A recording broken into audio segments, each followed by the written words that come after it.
where the hype lives, raw energy. For life, yeah, we bring the pain. Feel the power, feel the rain. From the ropes to the mics, we own the game. Heels for life, remember the name. Ring the bell, this is war. On the mat, we settle scores. Talk the talk, walk the line. Heels for life, every time. Yeah, heels for life, we the crew you trust. For the grit, for the heat, for the stories robust. No gimmicks, no fake, just truth combust. Heels for life, stand tall, adjust.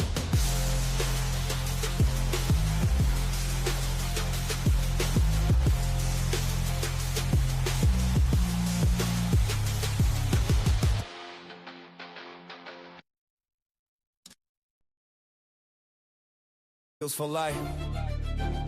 Turn it up.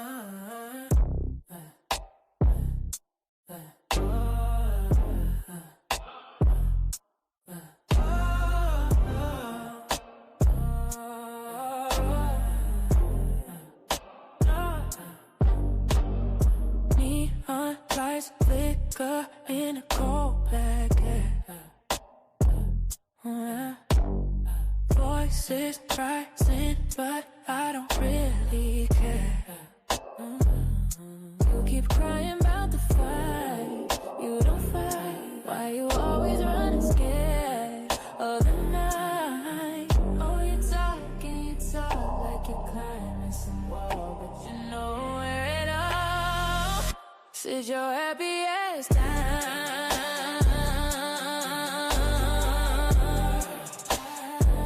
Stop spinning that sound.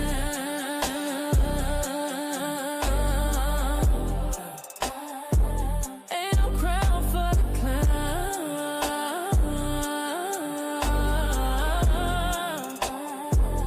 Sit your happy ass down.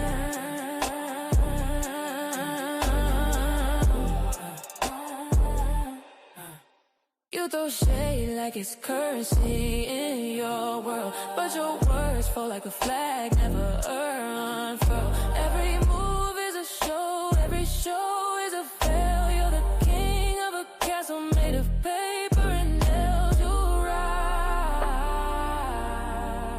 and you start thinking big, acting small, but I've seen through it all. Sit your happy ass down.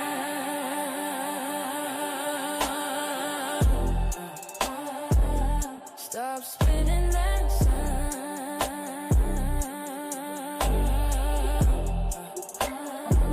Ain't no crown for the clown. You never tasted the pizza for Big T before. Heels for life on the track. You know what it is. Heels for life. Turn it up, let it bang.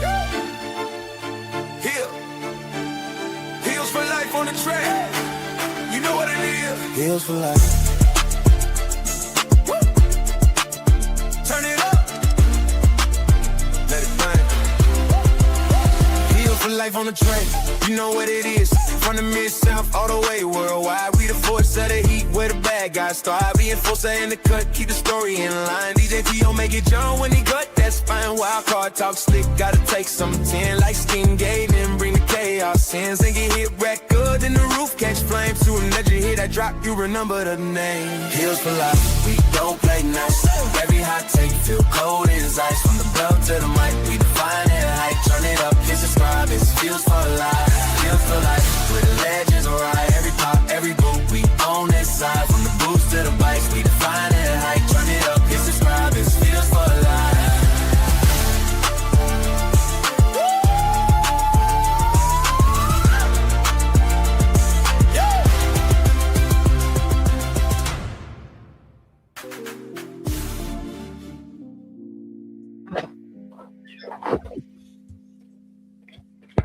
Testes!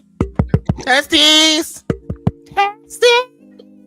What's going on, wrestling champ believers? It's a great day in the moon. I'm your boy, Mr. The host with the mostest, Mr. Christopher A. Dilworth, you know what I'm saying? Giving you that government name energy tonight. I am here with light skinned gals, and I am here with Mr. the Enforcer, the Attention Getter, the Black, the bald headed Mr. Muscles of #Heals for Life. And then also we have Miss South that's always right. Bars! Oh my god, that rhymed. And then of course we have Ziggy. The man, the myth, the legend, you know. But yes, welcome to another episode of #Heals for Life Wrestling Podcast, episode 326. Yes, remember to follow us on all social media platforms, including here on TikTok and also on YouTube and Facebook and X and everywhere where you are finding us right now. Okay, cool. So tonight, everybody, before we get on with the show, I need y'all to repost, reshare. Do what you need to do on your respective platforms because we want to go viral tonight. We want to at least get some new faces out there and get some more bots, I guess. You know, seems like all the bots have been coming after me for like the longest. And yes, I'm still single and I still don't like you and I still do not like pink meat. Thank you so much. All right, so we're going to move on. We're going to do a drawing for all of the donors that participated in our fundraiser earlier, the last month or so. So we're going to do the spin, do the spinner wheel, the wheel of fortune.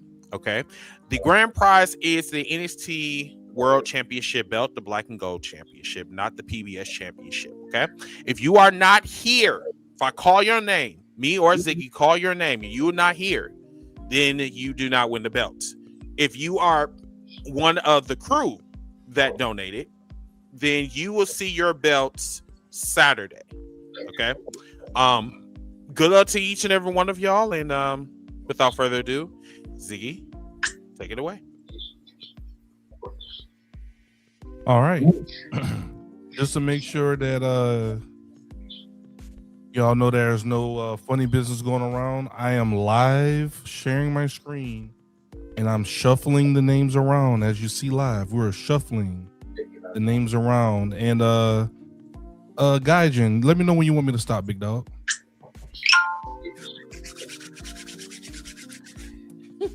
The suspense. Now. All right.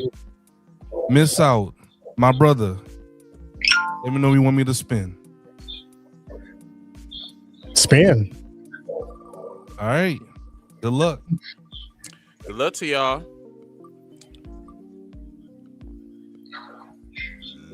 Lovis, are you here? No. Are you here? Nice to watch one of these before on Belts, Figures, and More. Hey, you know. Lovalis. Lovalis. Yes. Welcome. Are you here? Are you here? You here? We're gonna give Speak you now or forever hold your peace. We're gonna give you 10 more seconds. 9. I'll remove the name and we'll spin again. 8, 7, 6, 5, 4. Just type A. 3, 2. Yeah, give me type of period, something. All right. He is not here. All right. Let's move on. Remove a name. Yes, he was a TikToker and he was on there live and he was told. And oh, let me what happened? So he said he's a TikToker. Yep, TikToker. Unblock the logo from Chris's face. Spin. All right, Enforcer, let me know when you want me to stop shuffling. Stop shuffling. Stop, all right. Really, bro? This music, really? We can arc them. What? Oh! Oh! Eddie Howard. Heartbroken. Wow, that's actually my best friend. Currently, he is on a flight, so he is not available. Yep. You have to keep shuffling. Rules is rules. There's rules. Yep. Rules. Rules. All right. Yep. Also, thank you to Josh Oakley and Raphael for the likes over on Facebook. Please keep those likes and everything coming. right, we're gonna go ahead. Chris, let me know when you want me to stop shuffling, big dog. Stop. Great.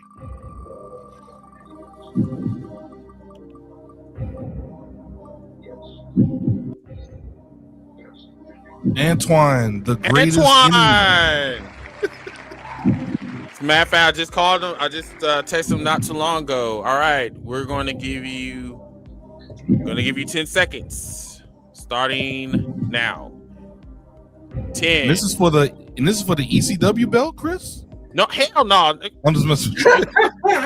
You know what? 10, 9, 8, 7, 6, 5, 4, 3, 2, 1. All right, let's move on to the next. I almost want to be like, who on this list is here? They were told in the I tried to previous tell live. They were told in the live beforehand to show up. I did. Me and Willis. Is that a me and And I Willis? was just about to be like, that's gonna be interesting if it comes down to you two. I stop. I said we know Will is here. Yeah, we know he here. BJ. Hey, BJ is the winner. 10 seconds. But is he here? It's the question. He's here. I want to know. Another show. Nah, BJ, just give us a letter. Give us a letter, a number. BJ, if you are here, please let me know, sir. There he is. He is here. All right. So the official winner is BJ. Congratulations. You will be receiving your belt sometime this week. Excuse me. I will be shipping out your belt sometime this week. Probably, if not this week, definitely probably on Tuesday. So I'll ship your belt out on Tuesday. So yeah. Congratulations to you, brother man. All right. So once again, thank you to all of the donors. And once again, the next drawing will be when we get to 1,000 subscribers, and all the 1,000 subscribers will be in that drawing. So good luck to each and every one of y'all. Okay, cool. All right. So without further ado, are we doing Hill News and Rumors, Ziggy?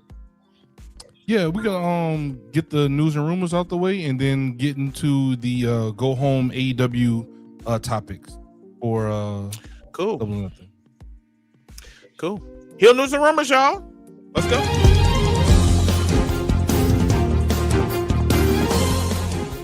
We're breaking down the latest buzz from backstage politics, surprise returns, contract drama, and all the dirt the big companies don't want you to know about. Whether it's AEW, WWE, New Japan Pro Wrestling, or any of your favorite indie scene companies, we've got the scoops, we've got the tea, and we might even have a wrestler to even talk about this. With a little bit of fantasy booking to spice things up. Grab your belts, lace up your boots, time to hit the ropes, because it's time for Heel News and Rumors.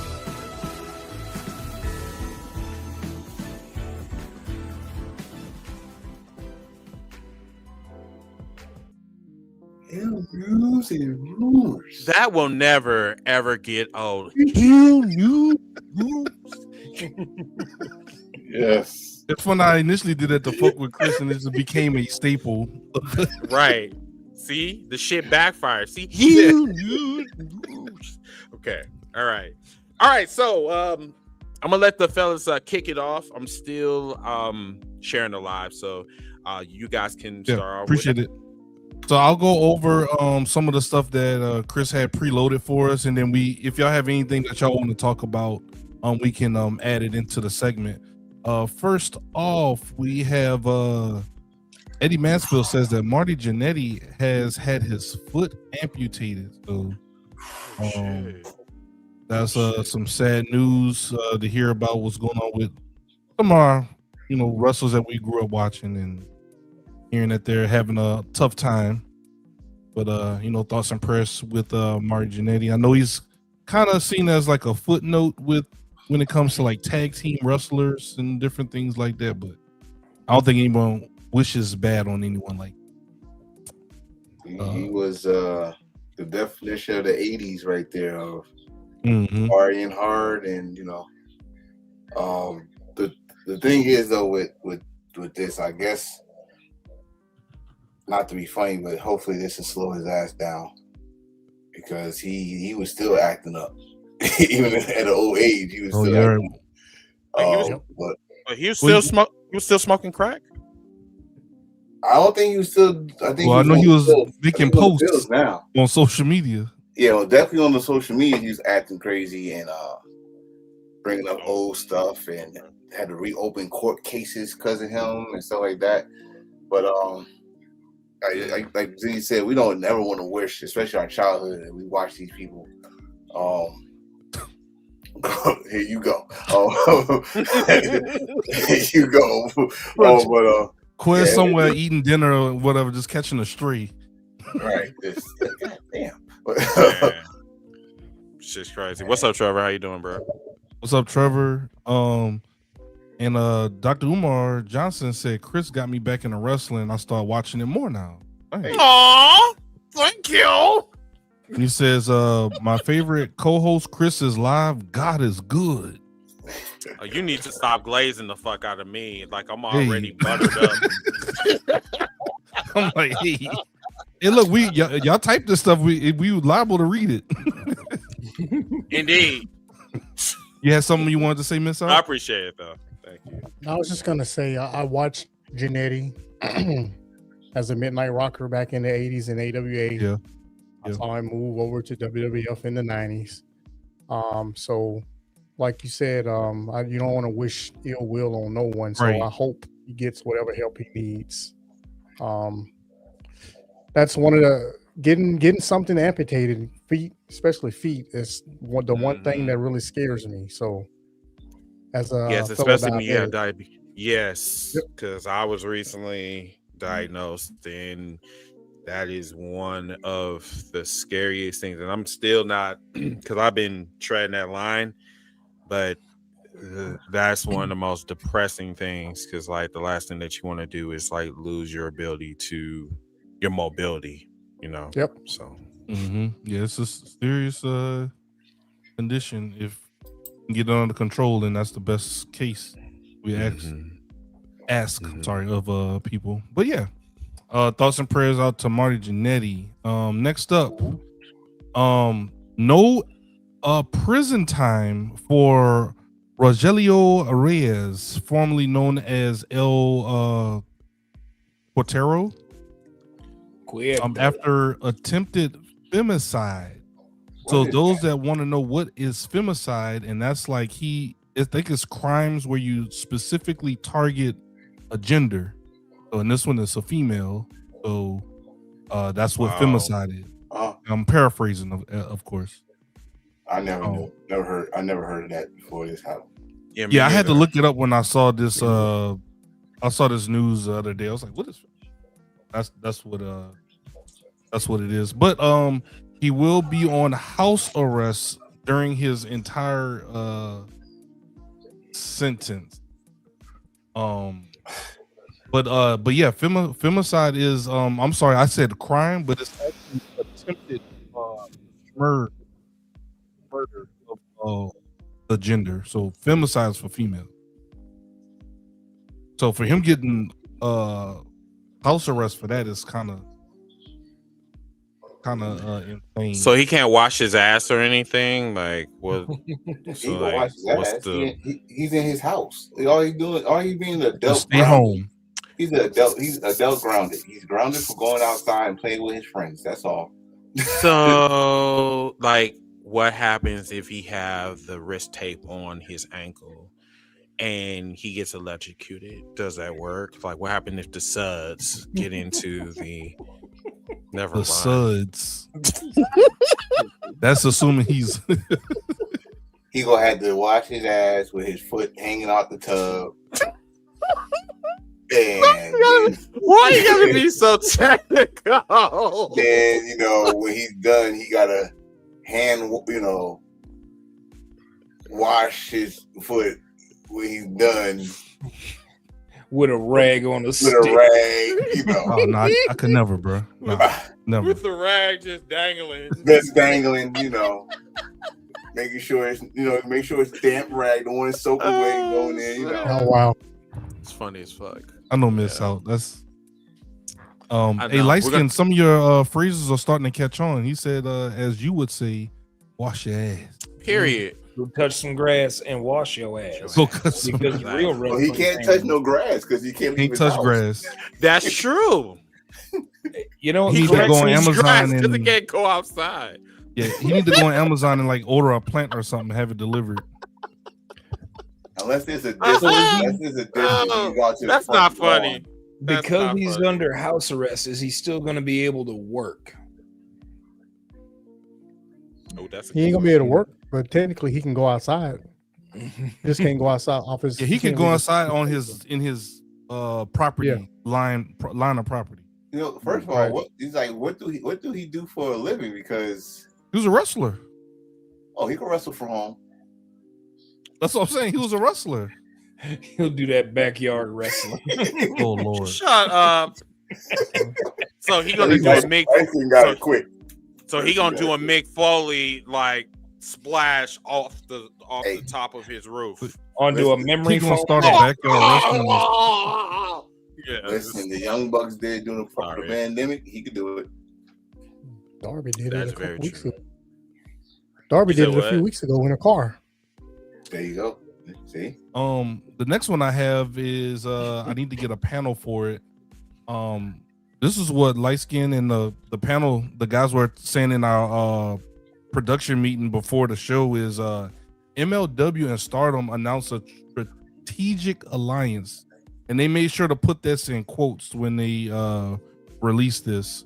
I'm gonna get a photo for you all in the audience, but what do you all think about this as I reach out to my team members here? What's your thoughts about this partnership with MLW and Stardom of a strategic partnership? I like it. That's for sure. It's going to Yeah. give opportunities. It's going to bring stars over from Stardom that want to come work in America, like Saya Kamitani, like Azumi, Momo Watanabe, who we've seen in AEW. So, not only that, but it's also going to allow women who wrestle not just for MLW but on the indies to come out and wrestle in Japan for Stardom. And because it is the summer, coming up is the 5-star Grand Prix, and currently right now the current MLW women's champion is Shotzi Blackheart. You telling me you wouldn't want to see her in the 5-star Grand Prix? Currently the HOG women's champion also. Also glory. So the word strategic is that's the word that got me, because we already know, and I think me and Miss South probably said at the same time about, look at the partnership that MLW got. They got CMLL, New Japan. Who else got that same partnership right now? Oh, that's right. AEW got that same partnership. Now they got you don't have to have Stardom in that partnership, because Stardom is a partner or a sister company to New Japan. So sooner or later, and that's not to mention, AEW also did some kind of talent partnership with AEW with MLW. You remember MJF returned for the first time in a long time into MLW and caused some mystical a match in that organization. But I said this right before we went on air. I'm going to say it live here. This is the strategic part of this to me is next year, while a certain company is in Saudi Arabia, this is the time to do a big wrestling show over here.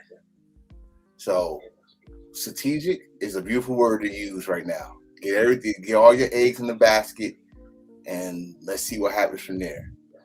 Now, am I wishful thinking? I'm not fancy booking because it never happened, but I'm wishful thinking right now because I want this to happen for all companies. And like I just said, some situations could happen with American gaijins or females go into Stardom and be in this their round robin tournament, or vice versa. starring women don't have to just go to two companies; they go to another company, American company like MLW, and shine. So this is huge news for MLW. Huge news. Miss Out, you had anything, sir, on this topic? So that image, I know you may not have that image, but that image of the satellite dish with the different branches on it. I'm with Enforcer right there on that because the word strategic sticks out to me too, because if we think about it, without trying to guess who the other companies are, this company is strategically announcing this. Why do I think this company is strategically announcing this? Is because I think they're trying to raise the bar of this company. I think the other companies are in bed with them, attempting to raise the bar. Because let's be honest, we all think of New Japan, we all think of CMLL, we all think of Stardom more than we think of MLW. So I think MLW, this is strategic on their part and the other companies' parts. MLW is the host company of this thing, of this partnership. They're announcing it, and I can't wait to see who the other three companies are, because the satellite dish right now, it highlights New Japan, MLW, and CMLL. Of course, they just announced Stardom, so that leaves 3 bubbles left, and I think we all know who those 3 bubbles quite possibly could be. Can't wait. Shout out to Willis on that comment. Yep, Ospreay he was pushing this. Ospreay was pushing that. In fact, I remember before Ospreay was signed to AEW, he was trying to get a couple matches in MLW, if I'm not mistaken. I think he did it because he signed with AEW, but just sit back and wait now. See what's the next move for MLW. We all know who their champion is right now. He just had a huge match in Australia. So we just gotta wait and see what happens. Yes, TNA is still around, brother. Yeah, and shout out to Cedric Alexander for winning the X Division Championship. Hey now. That was a good match. I just watched that match. I know. Y'all know I still watch TNA, bro. I can't help myself. I can't watch it live, but I'll watch it when I can. You know what? I still watch good TNA. on that. Yeah, that's it's not what it was when we were all watching it with primetime Eli Skipper, Monty Brown. I mean, I can go on and on with all the back when the X Division was the low focal key point of that company. Yeah, Christopher Daniels. That's why I learned about all these names is TNA, and I don't think TNA gets the respect it. I'm with Jaquez on this one. TNA don't get the respect it deserves. They don't, but at the same time, they did do a lot of self-sabotaging too. But at the same time, bro, when you say that, they kind of do get the respect, but not acknowledgement of the respect. I think that's what it is. They respect them, but they don't get it. I think that's a good way to put it. They get the respect because you know that most of their stuff happened. Especially their best matches happen in TNA. They are stunting their own growth right now. They are literally stunting their own growth right now as we speak. Oh, and when you say that now, this is the first time you might hear us say this. We cannot blame WWE for this one. This is on y'all. This is on y'all. Yeah, it's on them. They're getting used, and they're allowing it to happen. They're getting used, and they're happy with it. Because I would say. Well, go ahead. I'm sorry, Chris. Go ahead. No, I would say something, but I'm not trying to fuck. I'm not trying to fuck up the subscribers or the sponsors. I got you. No. Gracious. Yeah, shout out to 8-Bit for the like over on Facebook. Thank you, sir. And John Presley. 8-Bit, I'm tired of you being a stranger, dude. Like, you are part of HR. He's working in human resources, man. No, he can, like, you know what, 8-Bit, and I love the weight loss, but really you can fuck off because you never gave me my mask of like superiority. Like you still have Oh man. I'll fuck with you. I'll fuck with you, bro. I miss you, man. I don't fuck with you like that anymore. You know, you on your shit. So Left you hanging, huh, bro? yeah, he really did. Sucks. New what you think about this one, fellas? We have Io Sky and Evil getting married recently. I don't give a shit. First of all, who did this? This is an AI picture. This is an AI picture. Look at that Hey, hair. bro, that's what they released. That hair. Look at his hair. His hair is permed the fuck out. That is an AI picture. That is not. And what happened to her hair? Don't she got hair? They've been married, bro. They've been married. I think they just made it. They just made it public. They did the pictures in public. Yeah. So they made it public when they go to. You know what? This is some stupid. Okay, Chris, the sponsors. I just want to know where he got this tux from Prince's closet. I want to know why her lace front is flawless. Oh my god! He's in Florida. Actually, it's been longer than that. I know it's longer than that. That's what I'm saying. Like it's just AI don't do nobody no justice at all. See, I know that's AI. That dude hair is perfect. All right. It's see, I had that's pimp. I got two. Evil. I got two more pieces, and then if y'all have anything else to add, rumor killer. So once again, heel news and rumors. This is a rumor killer. Giovanni, what's wrong, Chris? What you? Rumor. Giovanni Vinci was not released for flirting with Tiffany Stratton. So a lot of people were saying that he got fired for taking his boys or trying to flirt with his boys lady behind the scenes, but Tiffany Stratton was able to, or she came out and said that's not true.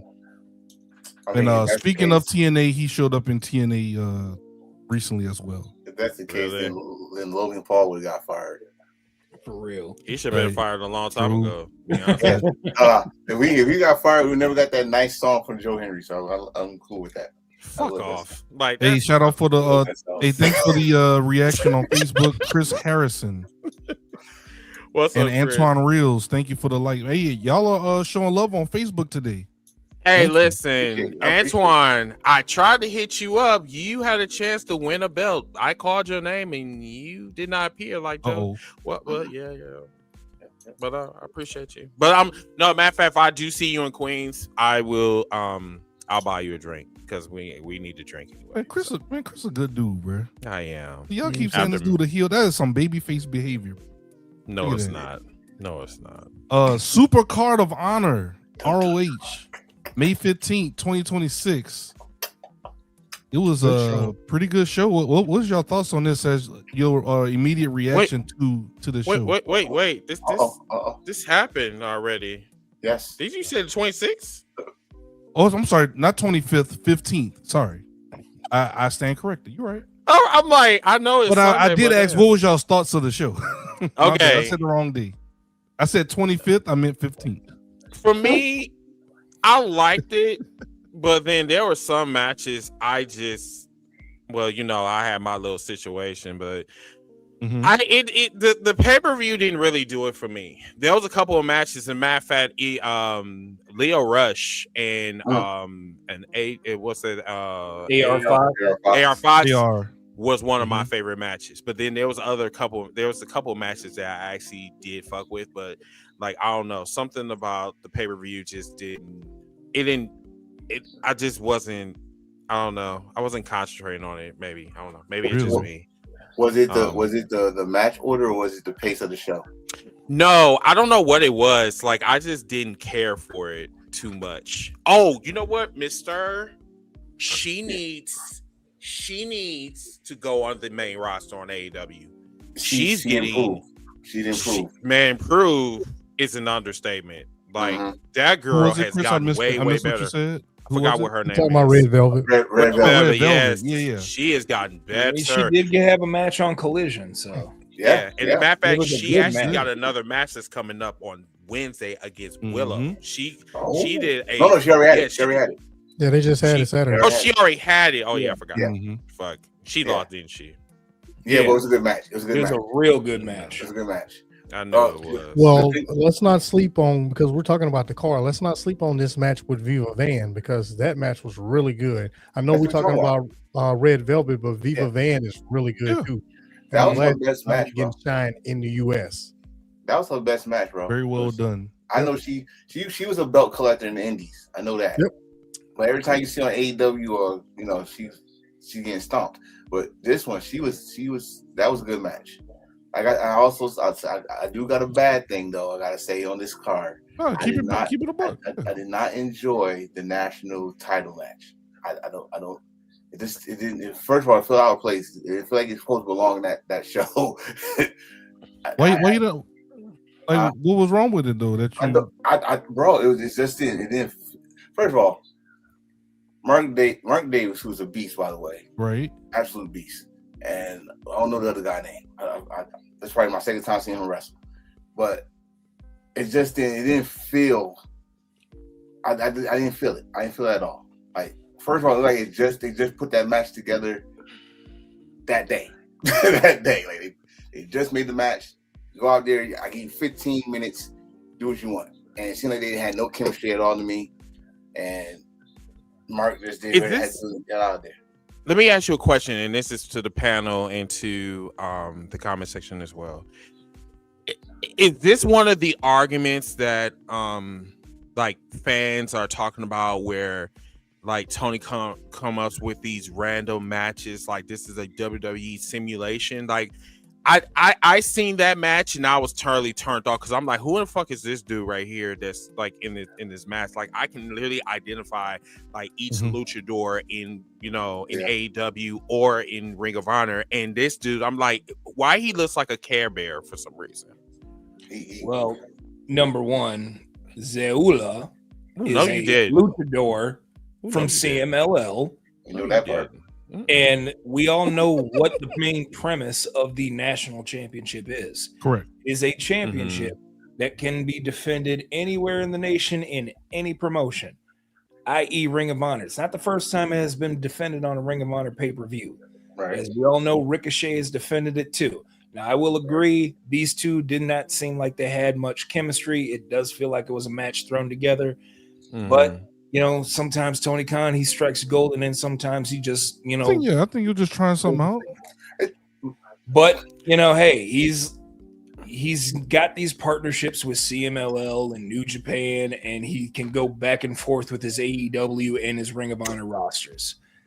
It was probably just a match he wanted to, fulfill time with, because he probably realized, oh wait, I got X amount of time left. Like a standby match. You know what? Ever since you started looking like Crisscross, you've been acting different towards me. Oh, I make you jump. Not make it. Hey, why are we spending so much time talking about what we don't care about? What about how good Maya World was? Her Maya World was amazing. Hold on, sir. Put me on the big screen on this one, because they got me. That main event got me. Because at first I was like, all right, this is Billy Stark's time. After all these years with this story, she gonna do it. Then she lost, but they made Maya World look gold. Look gold. Like she's the one that's gonna take the belt off of her teacher, her senpai. Which, again, I asked the question though: when are you gonna take this belt off of Athena? When? And when is y'all gonna move her up to the AEW and make her? Because she don't get. I'm gonna say this again. I'm gonna say this maybe more than once, more than twice. Y'all do not put the same acknowledgement that y'all put on other champions that hit this goal. She is at 1,200 days. 1,200 days, and have probably more title defenses than you know who. Understand, he's a big star. I get that. He's on the biggest company. He's a big star. But the amount of days she's been champion, the matches she's been having with this belt, why nobody talks about her in the same light when it comes to wrestling as a defending champion. That because casuals feel ROH is smaller than AEW, and which is incorrect way of thinking. But Ziggy, years ago, when no one couldn't watch Ring of Honor, they knew a man named Samoa Joe. That's true. They knew about the 3 matches he had with CM Punk and all that stuff. They knew about Samoa Joe, right? Now we got all this streaming services and TV and all this technology. There's no excuse. Right. But you don't hear no one, unless you're a diehard wrestling fan, but y'all don't like 100 appreciate what she's doing right now. Plain and simple, wrestling fans choose the content that they choose to consume. That's the sad part about it. If they only want to consume WWE content, then damn it, they're going to consume WWE content. We as wrestling fans are quite different. We will consume not just content from the biggest promotion, quote unquote, but we'll consume content from AEW, from Ring of Honor, from CMLL, from Rev Pro, from New Japan, from Pro Wrestling Noah, from All Japan, Stardom, you name it. You name a House of Glory, you name a promotion, we've probably heard of it.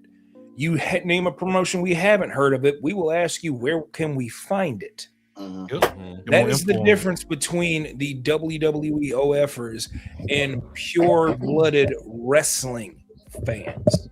Wrestling fans want to consume wrestling no matter where it comes from. Hell, I can remember being a kid and watching stuff from the USWF. How dare you, sir? USWA. Like, and if you haven't heard of that, well, you're probably not as old as I am.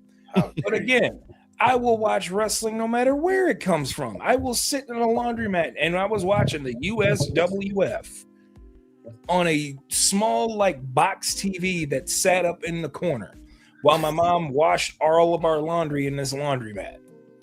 So as far as I'm concerned, that's what defines me as a wrestling fan rather than the WWE OFers. Yeah. Can I speak on this for a second? Of course. Sure. I'm going to draw a parallel. I'm going to draw a parallel between what we're getting right now from Willow to Athena. Here we go. So Willow right now is the TBS champion. But before Willow got her big push, became the TBS champion by beating Mercedes Moné and winning the first ever AEW Women's Tag Team Championships, everybody in America, everybody across the world wanted to see this big push from Willow. They wasn't using Willow right. Why hasn't Willow gotten a shot? Willow finally got that shot, and now what's happening today? People want to know when Willow is gonna lose. I see it on Twitter every single day. What they talking about. Every single time Willow wrestles, when is she gonna lose? That's what's happening right now. Here's the parallel between her and Athena. We all want Athena on AEW TV right now, right? Yep. I agree. Yeah. But what is Willow actually doing in Ring of Honor? She is, of course, she's training young wrestlers, all that stuff, but she is dominating Ring of Honor. She's the face of Ring of Honor. And what does that do for her? That makes every single person on here want to see her on AEW television. Well, guess what? We already saw her on AEW television. Half of last year, she was on AEW television. Nobody remembers that. For why? I don't know. Because she had probably the best Dynamite women's match last year between her and Mercedes Moné. Mercedes. That's right. She won the Casino Ladder Battle Royal, Casino Ladder match at where did she win that at? Do I remember where she won that at? All in.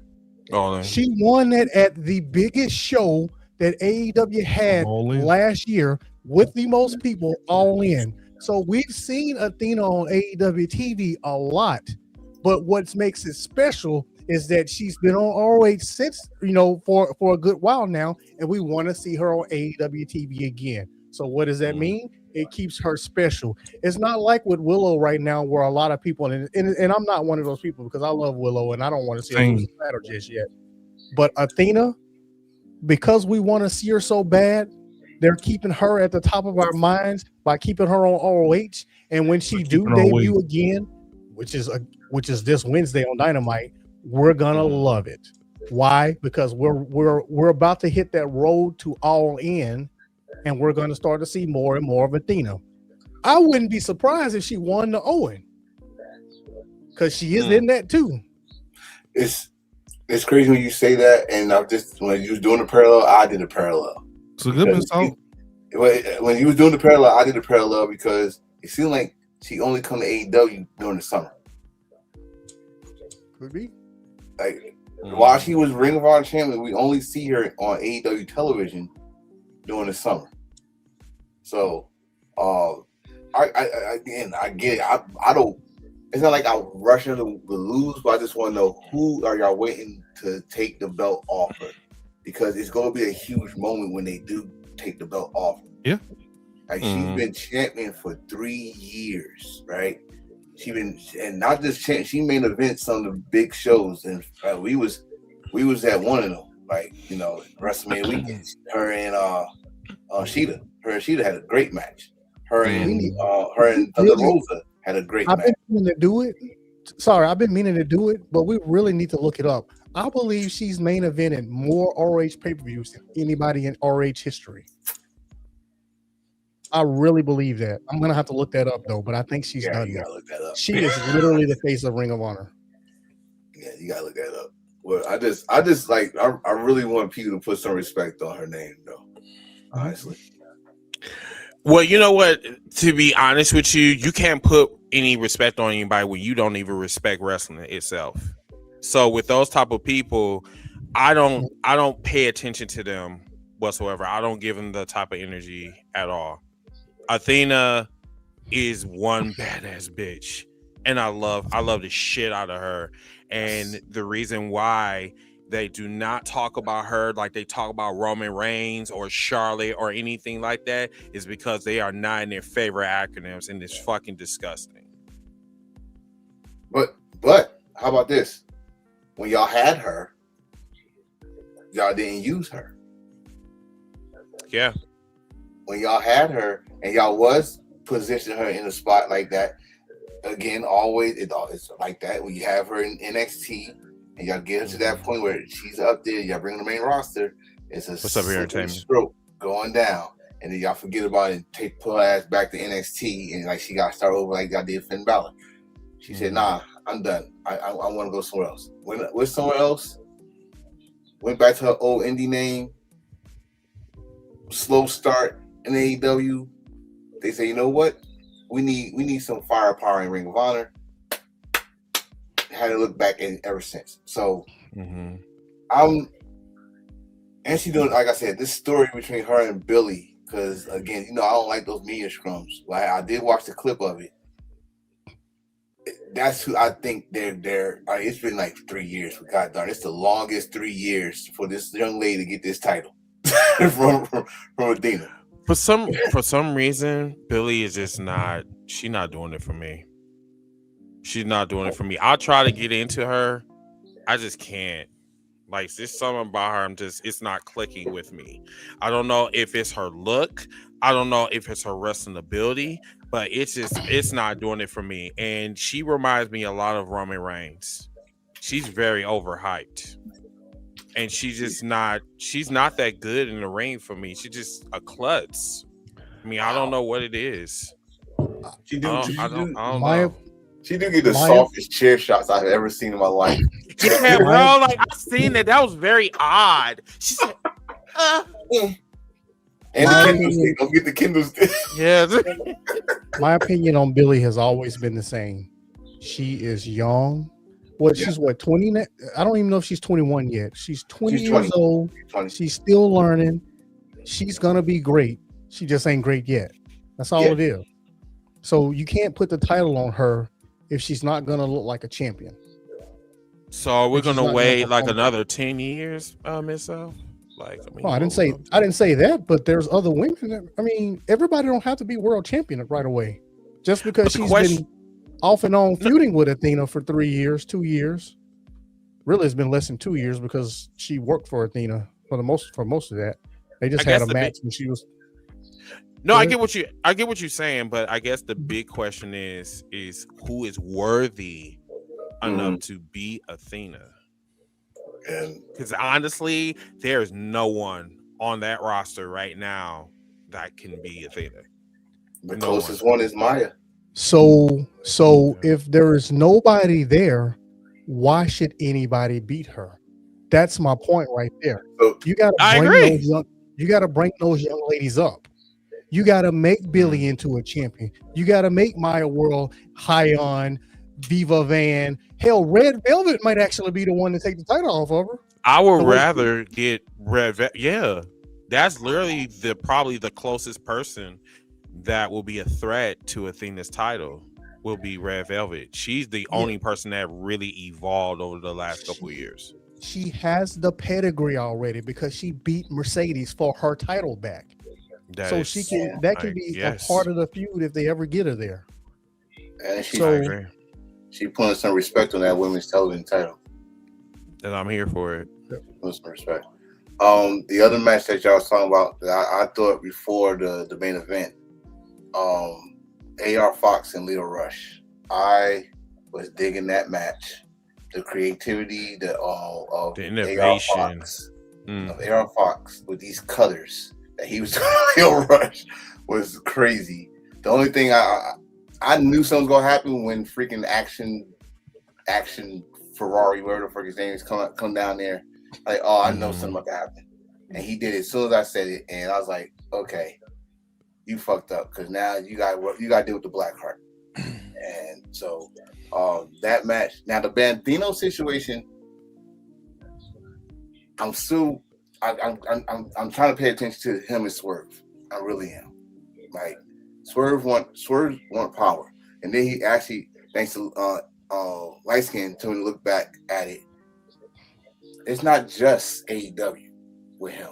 He want power of professional wrestling. So, and I said in the preview, I said, bro, I was waiting for it because the camera was on Bandino for too long. I was like, okay, Swerve, come on out, please come on out. And he came out, right? I'm saying, like, yo, according to your video, they said they want you at AEW because you hurt people. They never said they didn't want you at Ring of Honor, so bring your ass outside. And he came out, beat the living hell out of Baby. Well, keep an eye out for Brody. Keep an eye out for Brody. The cracks is about to show. He's still lurking. Yeah, he's still lurking. When you are not talking about him, but when you fuck with Bandito, you are fucking with Brody King, and that's they always remind us of that too. Yeah, here's the problem though. It's because this Owen tournament is starting. Bandito is wrestling Swerve on Sunday. Yes, but the winner of the match will likely face Brody in the second round or in the semis. Who's gonna win the match? And that can go either way. It can go either way. I want Swerve to win the Owen, but that match can go either way. Brody could literally get in the way of Swerve winning that match, even though Bandito doesn't want him to. Listen, I mean, he specifically said in the interview, "Let me fight my own battles." That's what Bandito told Brody. So we'll see. Listen, we are all sports fans. We know the playoff situation, right? We all got the brackets. You watch NCAA basketball, you already know brackets, all that stuff. Yep. You see how it is. My finals is Will Ospreay versus Swerve. That's my finals. It might not happen that way. You know, Tony could say, haha, you thought it was gonna be that way. You know, he could do that too. Hey, it's okay, it's wrestling. But the story is Swerve, Bandino, Swerve, and Brody, right? On the other side of that bracket, the first time ever, if I'm not, at least me and Light can find out, first time ever, Will Ospreay against Samoa Joe. And then you got Mark Davis, who just beat Jack Perry, a rematch. Which the story is there too. is a story there too. So, yeah. Hey yo, let me just stop traffic real quick. So first of all, we appreciate you guys joining us for episode 326. Remember to repost, reshare, comment, put those comments in the comment section so we can capture them and talk about them if we feel that it's appropriate. I was gonna say something else, but yeah, continue to keep pouring those comments in. Just repost, reshare, put them hashtags in the comment section, and appreciate you guys for watching. Y'all can go ahead and continue. Miss Hawk, you said why is people sleeping on Joe? Who's sleeping What on if Joe wins? What if Samoa Joe wins? Oh no, I'm not sleeping on him. But it's another story there, bro. I'm keeping an eye on Mr. Anthony Bowens after he did that promo. Why is it that he is so sexy, but then I can't get into him? I don't know why I can't get into Anthony Bowens. Like, it's ever since y'all talked in Philadelphia, something's been off, huh? No. It was literally after this. It's like he's a nice person. He is a very nice person. The issue is that I don't know what it is. That man's it can't be his promo work. You feel like he's missing something? I don't know what it is. I don't know if it's like he's trying to be a bad guy, but I enjoyed him more when he was part of the Acclaim. Like, I just don't see him as a bad guy. I think he's trying too hard. It's too forced. I think that's what that is. It's like, because like we was talking about this earlier. Anytime that you are doing promo work, or if you are doing a match in the ring, I need that emotion. If I can't find that emotion, then it's pretty much pointless, and my attention is going to drift off. And that's how I look at Anthony Bowen. It's like, as much as he try to be a bad guy and he tried to be entertaining, it's just not correlating with me, and I don't think it's correlating with the audience either. What would the old man do when you run into a wrestler like this? Did the old man used to do? He gives them a gimmick. Yeah, that's what needs to happen. Anthony Bowen needs a gimmick. So he don't look right. He don't look right with the ops. He doesn't. He looks out of place. Yeah. So yes. Again, I got, like I said, I gotta bring up what we said. He's gonna be the pin guy. He's gonna be the guy when they do most like group matches, 8-man or 6-man. He's gonna be the guy that get the pin. Like, so I don't. But again, his promo and the way Joe looked at him, like, I don't believe you. He was trying to give him. He gave him a applause. Like, y'all should be applauding me and all this. I'm like, should we? Like, yeah, should we? Yeah. Really? You know, like, hold on, no. Yeah. I mean, this could work for him because he doesn't fit in with the ops. That could technically work out for him. We don't know yet. Yeah, that's a good point. But personally, I mean, the same thing could have been said about Willa Yuta as well with the Death Riders. Yeah, like, that's a good comparison. That's for sure. You know what I'm saying? Like, it took me a while. I mean, he's still punching back for them, but for some reason he made it work. He made it work. Still. Speaking of punching back, Daniel Garcia, I gotta have a word with you, young man. What did he do now? Who the hell are you to call Will Ospreay young boy? That's heel work. Who the fuck are you? Daniel Garcia. And speaking of which, I believe that man found his ground. He found his footing in the Death Riders, which is very surprising. Not with the mic. Don't grab the mic. No, not with the mic. No, he's still trash on the mic. Yes, most definitely. Yeah. Still trash. Wrestling, we already knew how he was. We knew he was a good wrestler. We knew that. The mic, though. No, bro. No. He need to find. Yeah, he need to find his voice in the mic because it still ain't working. You know. whatever. Are we still in the we still Ring of Honor, or are we talking else? That was the last thing I had. We can get into. I would say so. We can be fair. I mean, if y'all want to talk about Backlash, I don't want to talk about Backlash because I didn't see Backlash, but I know that there's WWE fans that's out there. Shut up. Backlash. But there's WWE fans that's out there. When was that? I appreciate it, but I think we good. When was that? We're having a good show. Wait, Ziggy, did you watch Backlash? Yeah. They had that already? You have to make it. Yeah, it happened last week. Exactly. Exactly. I gotta ask this, Ziggy. What happened? Did you watch Backlash? Huh? Did you watch Backlash? Not fully, no. Okay, Yeah, we don't need to talk. Sweep. Yeah, It's a clean That's sweep. what I was saying, like- Don't watch Backlash. We don't have to talk about it. yeah. Now, No. what we can talk about, we're gonna kind of pick and choose a little bit. You know what I'm saying with WWE stories. I want to kind of dive into Royce Keys since that's been the topic of discussion. So apparently he is beefing with Gunther and Cody Rhodes. Oh. So so after reading and seeing some of the clips, I don't know what the fuck they doing with that nigga. I don't even know.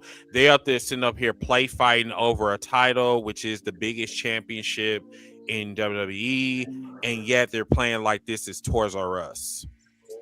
I don't know what the hell. I don't know. Let me try to help you out a little bit. I'll try to help you out a little bit. I'll try to help you out a little bit. So you can try. So the first thing is, And take it away. we found out that Cody was supposed to lose at WrestleMania. He was supposed to lose to Randy. Randy's back problems is serious. I think we want to think about retirement, Randy. We really think about retirement. Because they don't have no story. They have nothing. Ever since WrestleMania, you notice it has been all over the place, right? Gunther came in and he, for what I saw in the clip, he refused to sign until Cody call him Mr. Gunther and all this stuff. And that's when Royce Keys said, well, you ain't gonna sign it. I'll sign it. And they start fighting over the contract, and they said, well, fine. We're gonna have a wrestling match. The winner gets to face Cody at the Clash. Oh. Yeah. Okay. And now Gunther officially earned the title shot, even though he pretty much the match was already there. It's already in the freaking flyer for it. But so basically Keys was the smoke and mirrors, basically. Yeah. Just they're teasing that he could be in the conversation, I guess, after this match. I don't give a fuck after the match, man. Like, I don't care about what's here and now. Listen, Luther Vandross, 1992. Hey, now. SmackDown has just turned to the American Nightmare. I'm taking your advice, Miss Up. He's taking his gimmick, man. SmackDown has just turned to American Nightmare Factory. That's all. Wait, hold on, Tone. Chris took advice from this out? Yes, I don't you start. Don't you start. That would mean. Don't you start. That would mean. Don't you do if it. he's taking advice from somebody. So you wasn't here last week. You wasn't here 2 weeks.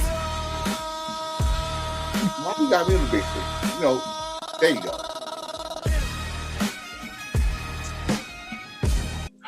You're not gonna take advice from somebody that's wrong. Fuck off. You know a lot of black people do.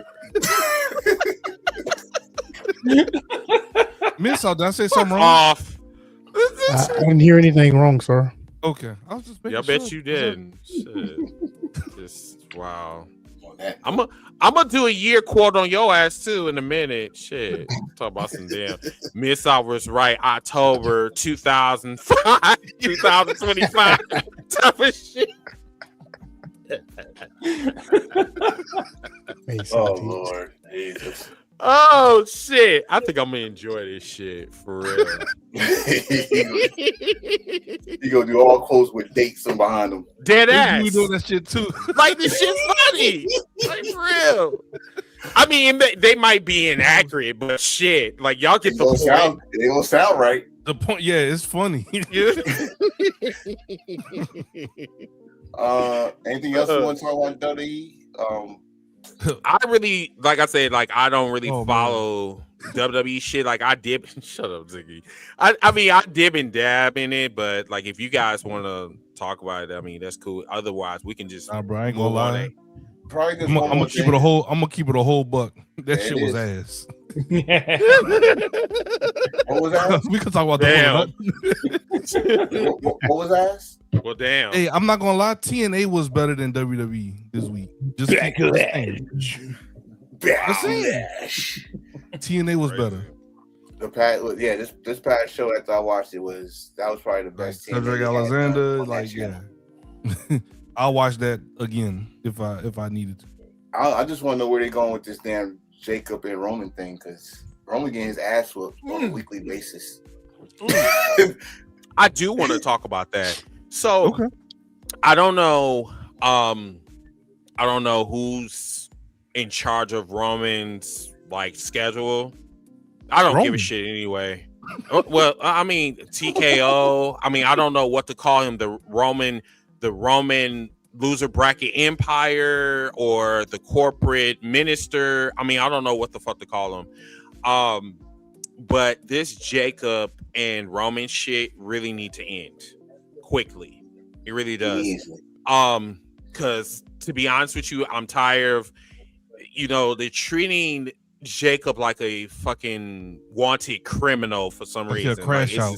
yeah, you know what I'm saying? And it's just like, yeah, I mean, I'll fuck you up. Yeah, I mean, I'm like, okay, well, fuck him up and get the goddamn title and move on. I mean, shit, like, I don't know. I don't know why they dragging this shit out.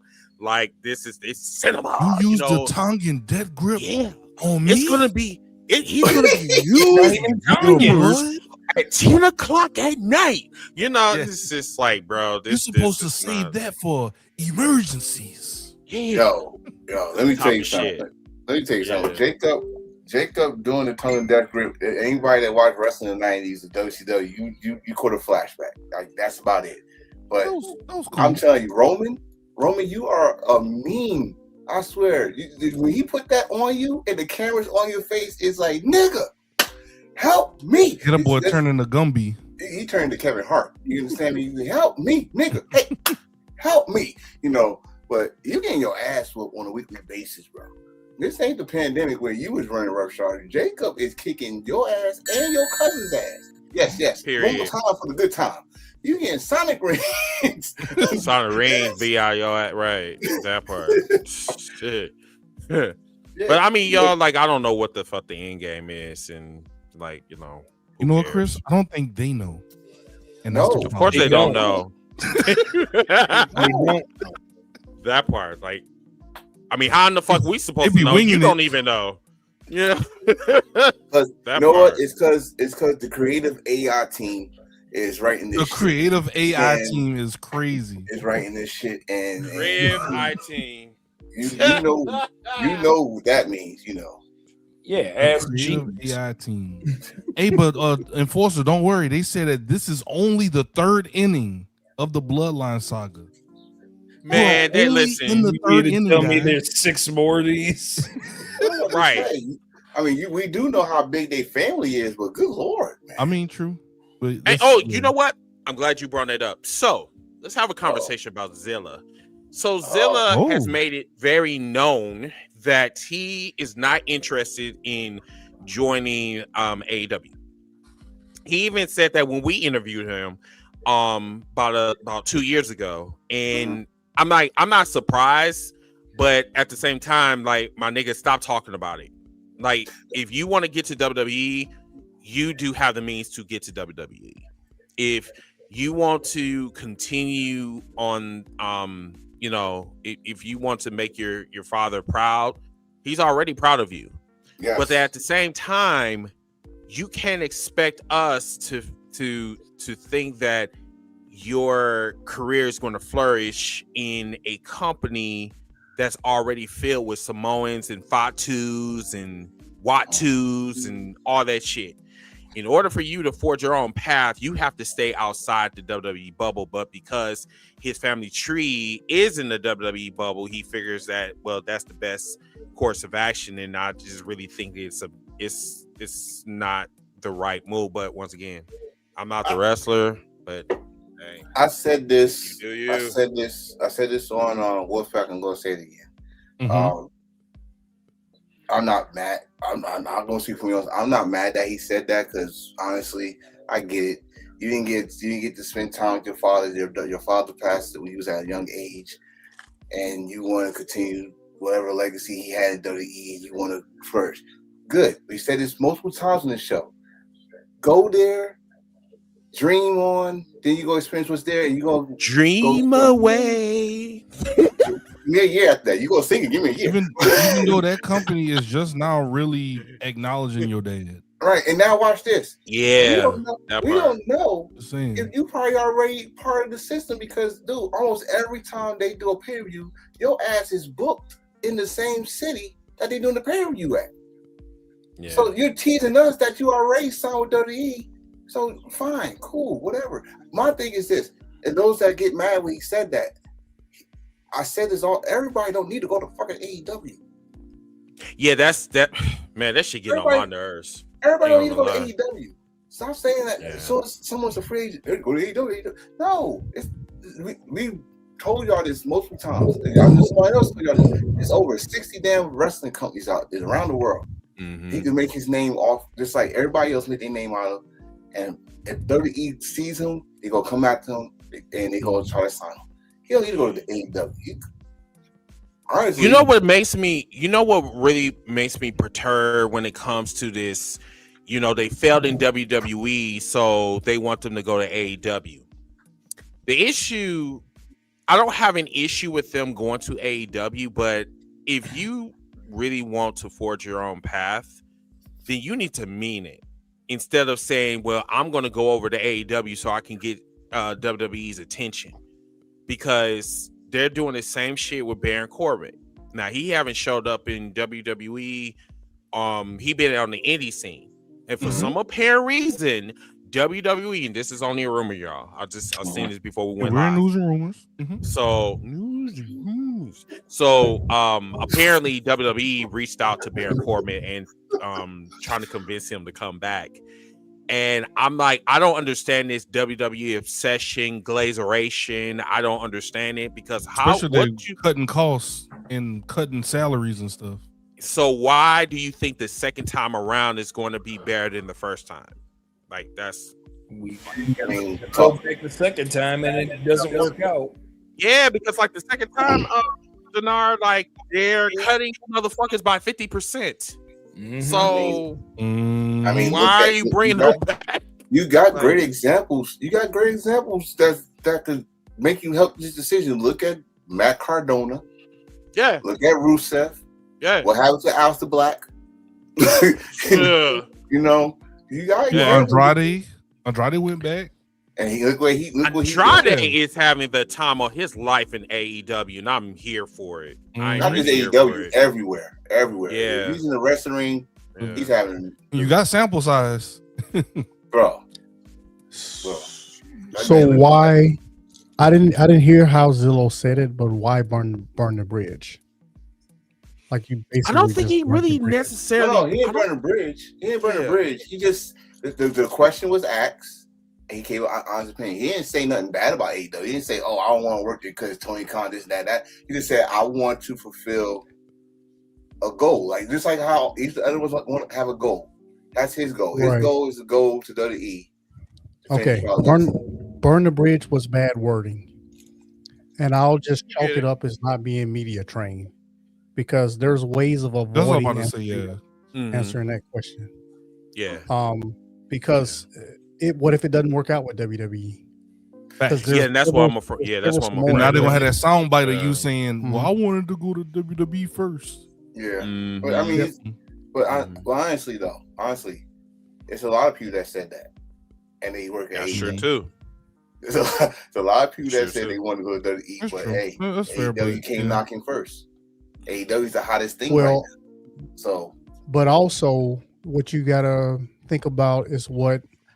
Well, I'll use what Will Ospreay said, because this has been going on for the last year. You ain't just getting an AEW anymore. No, you gotta earn it now. They ain't just signing up everybody like they used to. If you ain't a good fit for AEW, let's think about Tekla. Tekla's goal, her dream was to. She's the first wrestler I ever heard say that. Her dream was to be in AEW. She didn't even think about another company. That's what AEW is looking for right now. They're looking for not only homegrown talent, but they're looking for people who, just like, half of the wrestlers in WWE grew up wanting to be WWE. They're looking for the ones that grew up that want to wrestle and work for Tony Khan in AEW. Not a fallback plan. That's the future of AEW. It's not even grabbing somebody from WWE that didn't work out. It's not even saying want to work for AEW. It's saying I want to be a professional wrestler. Right. Yeah, that's right. I do have a question for y'all. But here's can I say this one last thing? No, I'm gonna let him finish. Yeah, I'm gonna let him finish. Go ahead. This one last thing. Yes, sure. WWE many generations. AEW they have yet to have a single generation of kids that grow up to want to be wrestlers. And that right there is where everything is actually going to change. Because those little kids that their first introduction to pro wrestling was AEW are going to grow up and want to work for AEW. Yeah. It's now. Okay. Oh, no. I'm just going to ask. I was just going to ask this. Why do you think AEW fans go so hard for the company? I don't think we actually talked about that. Because they are the traditional wrestling fans that I talked about earlier. Yeah. They were sick and tired of being spoon-fed the same dribble that WWE is the hottest thing and the closest thing to professional wrestling as it is. I believe there was a promo that Rob Van Dam cut at the 2005 ECW One Night Stand. We are sick and tired of having your image jammed down our throats every time we want to watch wrestling.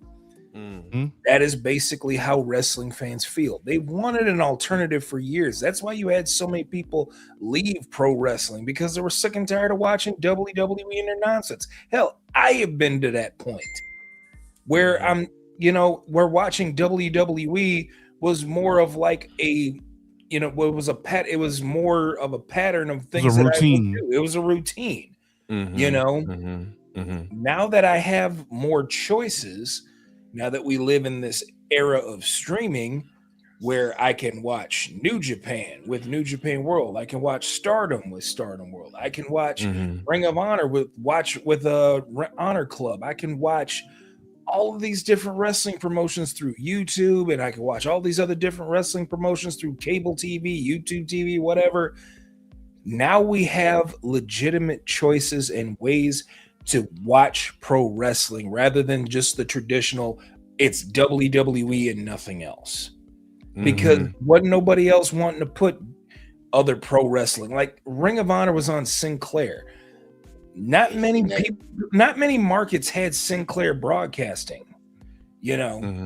So now we're just, like I said, it's just more routine type stuff. If you were still watching wrestling, you either left or you just stayed a part of the routine. That was it. Yeah, and that's I was having a conversation about that same issue earlier about I was asking some WWE fans like this, like, why do you watch WWE? They was like, because they got the biggest platform. So are you there to watch the platform, or are you there to watch what's going on in the square circle? Because you can be on the biggest platform and you still can produce trash ass talent, or excuse me, not trash ass talent, but trash ass content. So why are you a wrestling fan? Like, if you just care about the platform, why do you like wrestling? I mean, are you there for the attendance record? So I mean, it's not only that, they get offended every time you exclude them from being a part of this wrestling fandom. Because, baby, that's not my problem. I know it's not. It's none of our problem. None of our problems, right? That's one thing in this whole pro wrestling bubble, and yet the biggest company with the biggest platform doesn't even recognize themselves as pro wrestling. So what exactly are you fans of? Are you fans of WWE, or are you fans of the platform, like you asked? But that's why I asked, not asked, but I listened to. I giving Ricochet this credit because Ricochet said it best one year. Wrestling could be a combat sport. It could be comedy. It could be a drama. It could be a soap opera. It could be whatever fits whatever you like because it's all over the world, right? WWE, if you're a WWE only fan and you into that, you're into the sports entertainment, the entertainment of a sport, right? A parody of wrestling, pretty much. But you want some violence, like you born in the 80s. You're an 80s baby. You used to watch action movies of blowing up stuff and Rambo and all that stuff. You want violence. So you watched the NWA. You watched WCCW. You watched all that because they were doing wrestling first. The promos came afterwards or here and there, right? You had different ways to watch wrestling. So when someone that's a WWE fan, you get mad, someone say, hey, oh, well, I'm a wrestling fan, and we telling you no, you are a sports entertainment fan. It's the reason why we're saying that, because if we say, oh, hey, what have you watched the Brody King match? You're like, I don't know who that is. You a sports entertainment fan. You know what I mean? So like it's just that simple. We're not well, I can only speak for me. I'm not trying to insult your intelligence, but I'm trying to help you out here. Outside this bubble, it's a whole different world of wrestling fandom. Whole different world. I'm gonna use my same. I want to use my. I want you. I want you to. Yeah, go ahead. Go ahead. I'm sorry. Same argument for WWE. If you grew up as a kid watching WWE, you are perfectly entitled to only watch WWE. Yes. What you're not entitled to is to tell me I shouldn't be watching AEW, or to tell me, you know, AEW is not good because it ain't WWE.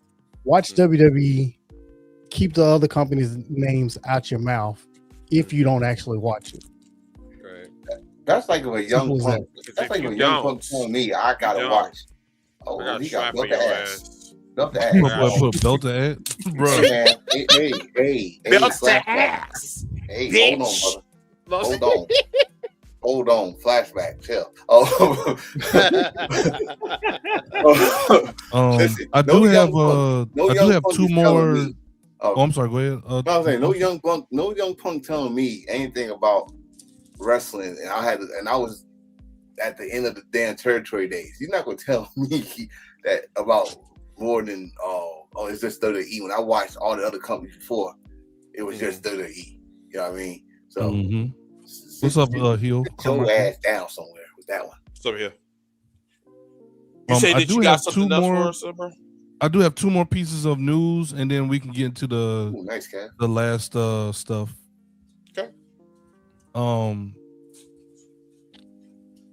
Tony Khan on WWE, he says, I've been trying to be respectful to them, act like a gentleman.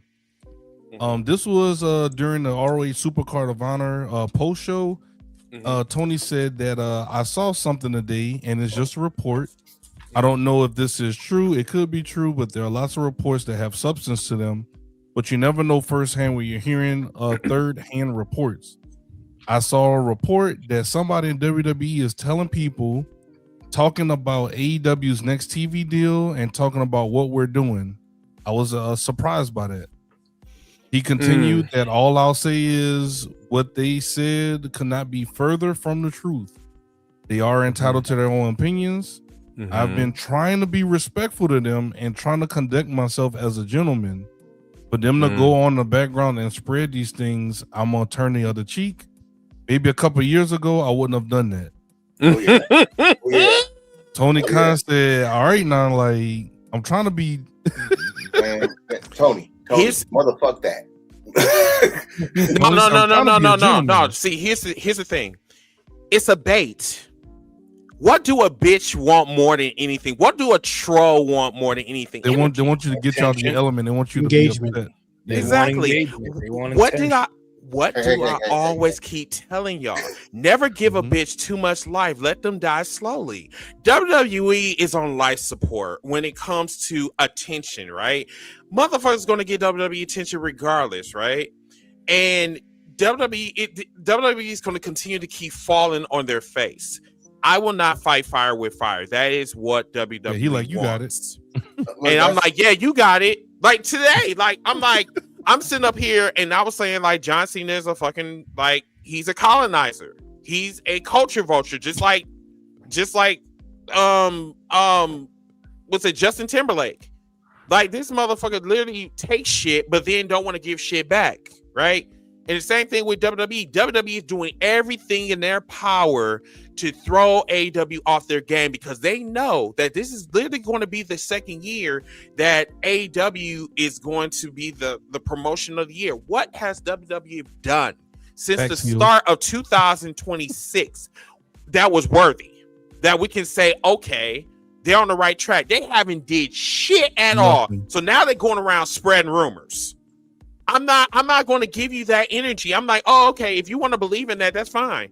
But meanwhile, you and Netflix and everybody else, y'all struggling. As a matter of fact, if you really want to talk about it, let's talk about ESPN. Why y'all don't do the grade system anymore? You don't do the grade system because you know that black dude was actually was telling the truth. Y'all pay-per-view. I mean, it was only one pay-per-view, and that was Wrestling Palooza, right? They gave them a C and got upset behind the shit. The reason why y'all are average because you have white men that's in the room, that's in the creative room, and don't know shit about wrestling at all, but knows about, well, maybe we should bring an influx of celebrity wrestlers. How's that working out for you?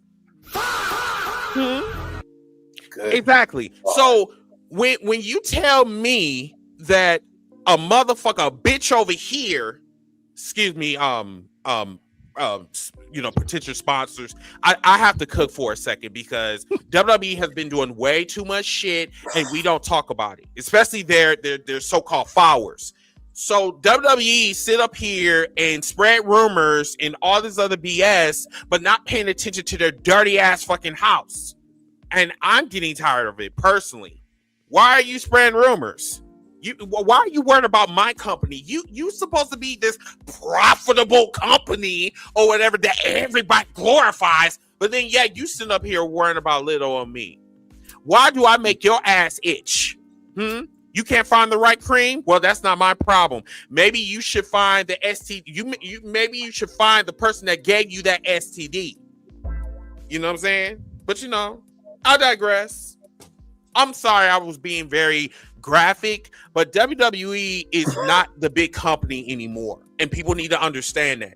You're not the big company anymore. You're not the wrestling company. Even that fucking tool, Michael Cole, has said that on more than one occasion, that we are not a wrestling company. We are a Tubi movie. That's what we are. We are actors that's pretending to be wrestlers. We are people that try to be wrestling actors and announcers. I mean, look at fucking Booker T. That motherfucker act like he's a goddamn predator. And then Michael Cole, he doesn't know if he want to be black, Asian. What we don't know. This is on the day-to-day. This is on a week-to-week basis. It's like a fucking Tubi movie. It's like everything is done by an iPhone.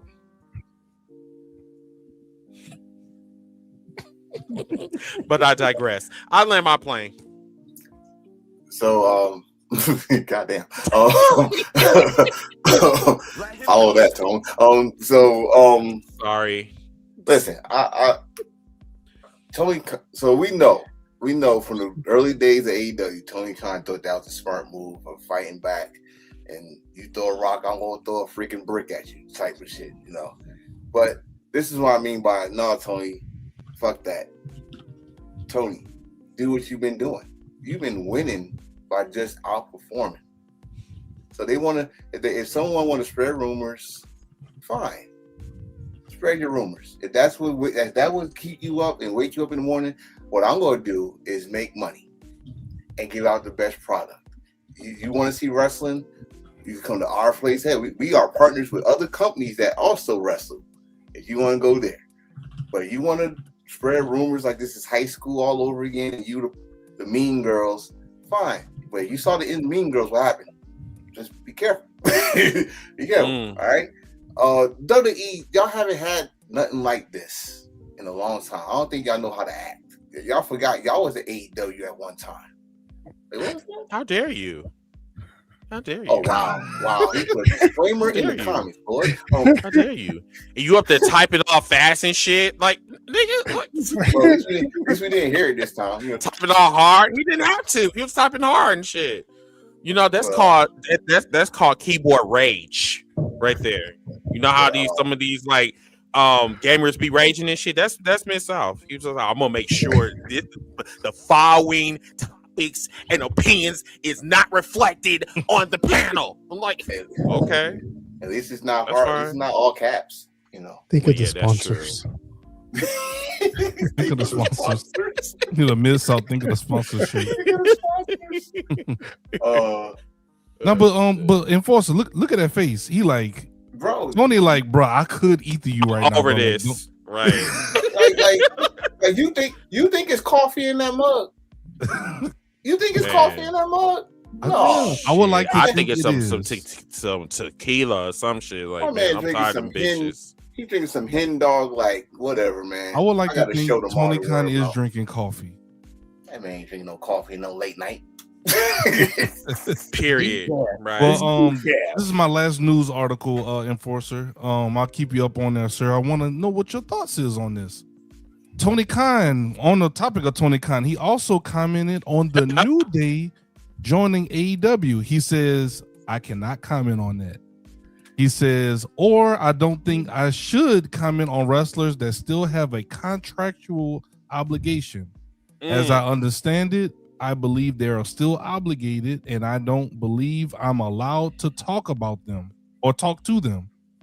As such, I don't feel it would be right, you know, so on and so forth. So, like, you know how he like, look, I don't tamper with. There you go. That's the word. That's the word. I don't tamper. They do.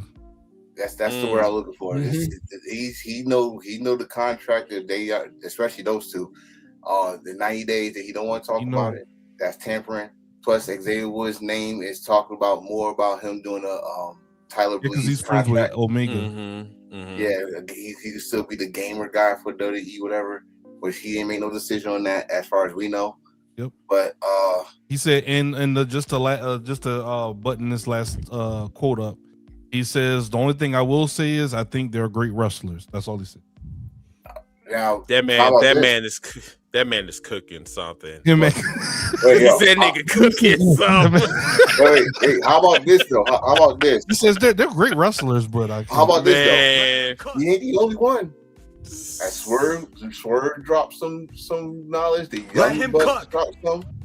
The young bucks dropped some. Hey, we know July 24th. July 24th this year is their 90 days. In July. July 24th. Around July 24th, 27th. So they got fired after the Y6, right? Yep. Around July 27th. And what's the pay-per-view before in August? Hill Carmichael said All In. No, that would be Redemption before All In. So they got two more so they got two more pay-per-views coming up. So they got Forbidden Door, Redemption, and then All In. All In. Okay. Can you imagine the New Day, or shall I call them the Fresh Day? So they can't be called New Day. The Fresh Day, man. Or, Fresh Day, or a brand new midnight day. hour. If New Day, if New Day shows up in AEW, I'm gonna fucking scream. I'm gonna scream. I'm gonna scream harder than I scream for Daniel Bryan and Adam Cole. Bang bang. Yes, I'm gonna scream.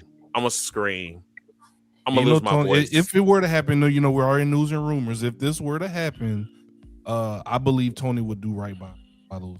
Yeah. Yeah, and the fact is that they're keeping this on the hush hush. Cool. They went We radio don't silent. need to know. We don't want Bro. to know. No. Speaking of which, we didn't talk about Buddy Matthews. Yes. He returned. Yes. Yeah, we didn't talk about him. Yeah. Yes. When did he show up? Because I didn't watch Saturday. Oh, he showed him a Collision? He showed up in Australia. It was Australia. It was a 2-night show in Australia. Killer Mike was defending his title against Moose on the second night, but the first Killer night, Mike, the wrestler, the rapper. I saw something today about him Cross, not being bro. cleared until Killer October. Cross. Though. Killer Cross, not Killer Mike. Killer Oh, Cross. You did say Killer Yeah, Mike. Killer Mike. I You know. did say Killer I know, Mike. but I'm I'm saying just yo to saying. myself, and then You I'm did saying say yo to Killer you. Mike. Yeah, because I'm like, That must be the rapper. What the fuck he Yeah, when you said the rapper, Lil like, Scrappy was the only Cross. rapper wrestling. Hey, don't What's be up, surprised. EPW show? That boy Scrappy doing nothing but finishing moves. Don't Right. be surprised. His finisher was talking to sleep. I saw some What you news about- today though that said he wouldn't be cleared until October. For Yeah, he in-ring just showed competition. up. Oh, till October. Yeah, he just showed up and looked solid. Like, Who you talking Could be about? smoke and mirrors, but You talking about Buddy Matthews, Buddy Squirrel? Yeah. Buddy Matthews. what you call Yeah, him? there was something. There was some news that came out not too Hold long ago. on. that he wouldn't be What cleared you until call October. him? Brace yourself. What you call him? Nothing. Repeat. You know? Repeat. No, put the screen back. What'd you say? I didn't say nothing at all. Turn around. What did he say? What did you say? Oh, something about squirrels. Y'all turn around now.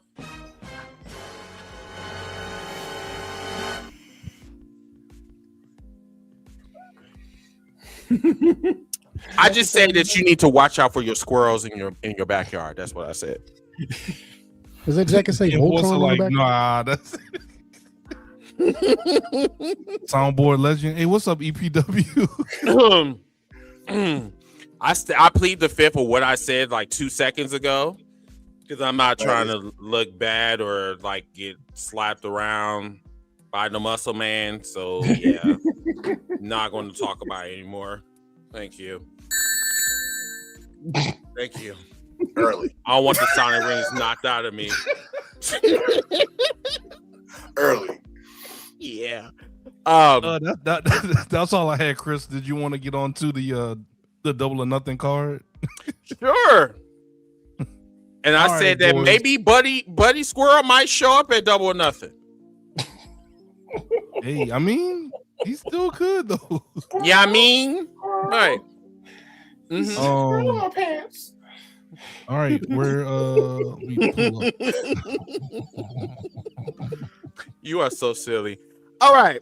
So we're going to talk about the Double or Nothing card, which is in 7 days. What was it? Mid-South? What was that? 2:30 today? Yeah, it was. I mean, I'm a fuck. Yes, I'm gonna fuck with you. Yes, because you fucked with me. 7 days away, not 6 days away. You know what? Fuck you. Fuck off. Fuck. I was going back Yeah. and forth. Happy Right. It's literally next Sunday. You know what? I don't know why you even like. All right. We are not doing this car, on live. The car for Double or Nothing, everybody. Hold on. Why you keep saying Squirtle? The fuck? I say squirrel. I say squirrel. I know. Thank you. All right. So this is the card for Double or Nothing, everybody. I do not know who decide to that's you're giving you, right. And I'm like, why? Why are we Already? doing this? This is a bad omen. You know that MJF is gonna beat Darby Allin. You know that. If he don't, oh my God. If you don't, which were made for nothing. If he don't beat Dirty, have your cameras ready. I want all angles. They're gonna be bald headed in New York. You know what? We need to talk about this, y'all. I mean, I know we're picking on MJF, but what made this match intriguing is Darby Allin is running the gauntlet, and we're sitting up here talking about GOAT status. I said, don't you think that's a little bit too early to talk about GOAT status right now? And Darby Allin, this is like his best work. Like, I didn't think that he was gonna be like this fabulous, like, fighting champion, and it has not been one bad match yet. But now, because we always talked about how he conquered Mount Olympus, Mount Everest, but really Mount Everest is really MJF. Right. Shut up. With Zeus and Hercules. Mount Olympus. Zeus. But no, seriously though, seriously though, like, do you think that AEW is going to pull this off with Darby Allin possibly beating MJF for the AEW championship or defending his AEW championship? Like, it's so exciting. It's so intriguing to me because I don't know who's going to win. That's the beauty of AEW. Thank you. They always keep you guessing. Nobody thought that Darby Allin was going to defeat MJF for the AEW World Championship after Dynasty when that match was made, but we still tuned in to watch because we had that thought back in our mind, what if they pulled the trigger and made Darby Allin the AEW World Champion? I remember sitting in a live watch along with Deadrian as we watched Dynasty that night, and I said a Darby Allin world title victory could steal the week in news and headlines from WrestleMania week. And look what happened. They pulled the trigger, and Darby Allin became world champion. So I know a lot of people think that, okay, Darby's just going to drop the title back to MJF. Guys, we don't know what's going to happen. Yeah. Tony Khan has been booking to keep us guessing. We think he's going to go right, and then he swerves, no pun intended, to the left, hard left. Okay? With Nana just doing a dance in the back. Yeah. This company keeps everything exciting because they're not as predictable as other companies are. That's true. That's what I love about AEW. So again, as you said, if it's predicted, the way to go is you think, okay, the way his title run 6 going on 7 this week, this Wednesday, title defense that he had within 1 month. 1 month he had 7 title defenses. Right? He's wearing his body out. You saw the last match he had, his body, he did something I never saw him do in his whole career. He actually passed out on him, and Sammy was going crazy. But this is Darby Allin. Darby Allin did this before. We saw Darby Allin do this with the TNT title. Every week was going crazy. Every week they would defend the title until his body ran out. It went Miro. He lost the belt. This might be a whole different thing because, like we just said, if he wins, if he pulls it off, we gonna see a ball MJF. But if he wins, we gotta put the respect and acknowledgement of this title reign, because I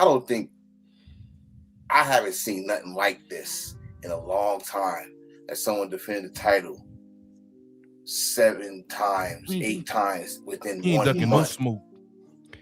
He didn't take no break. Yeah, this is definitely unprecedented. Most definitely. He is literally defending the title on every single show. Every show. I love the story that they're telling, and they kind of started on Saturday, which you were talking about a minute ago, with him running out of energy and passing out.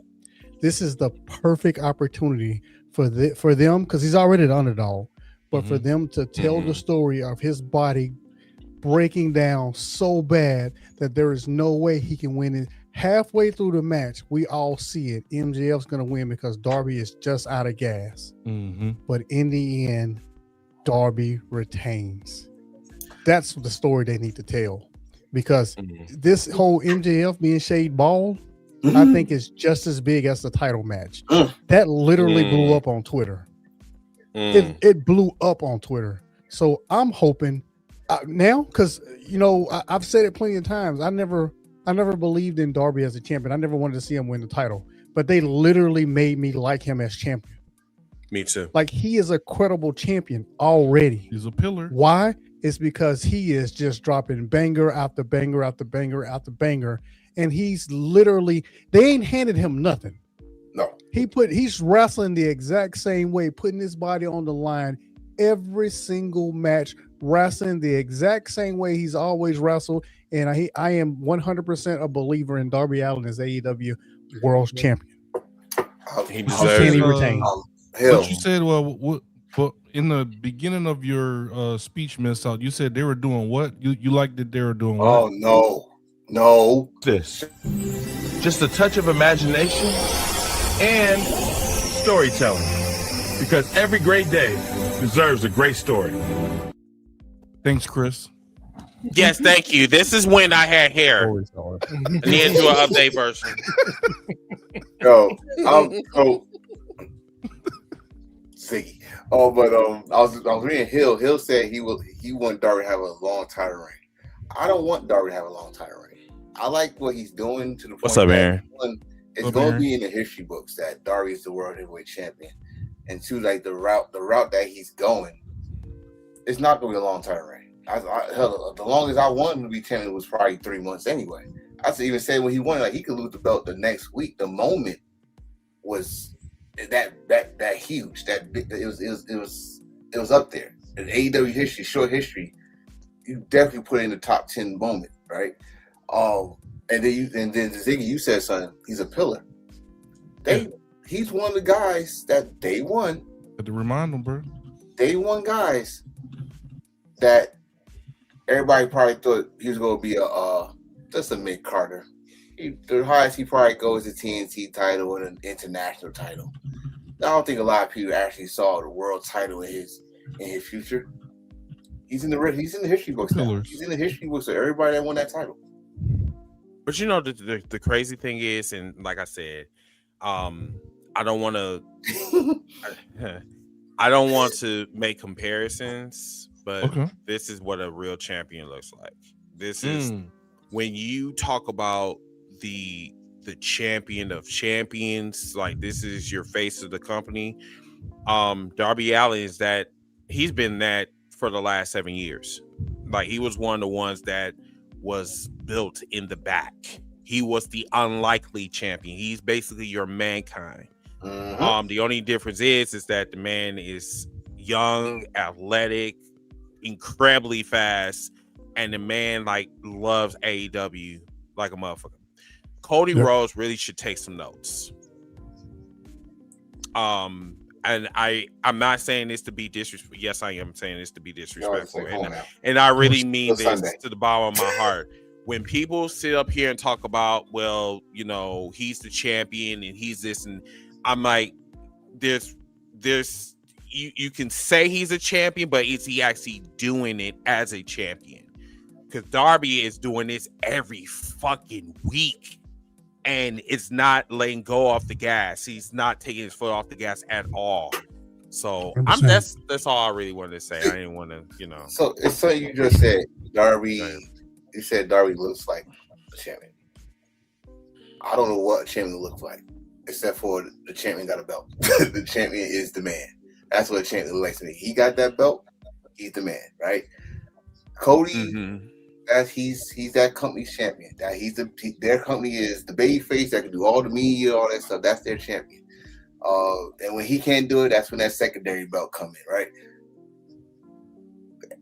Darby is professional wrestling champion. He is the guy that, all right, listen, I'm the champion.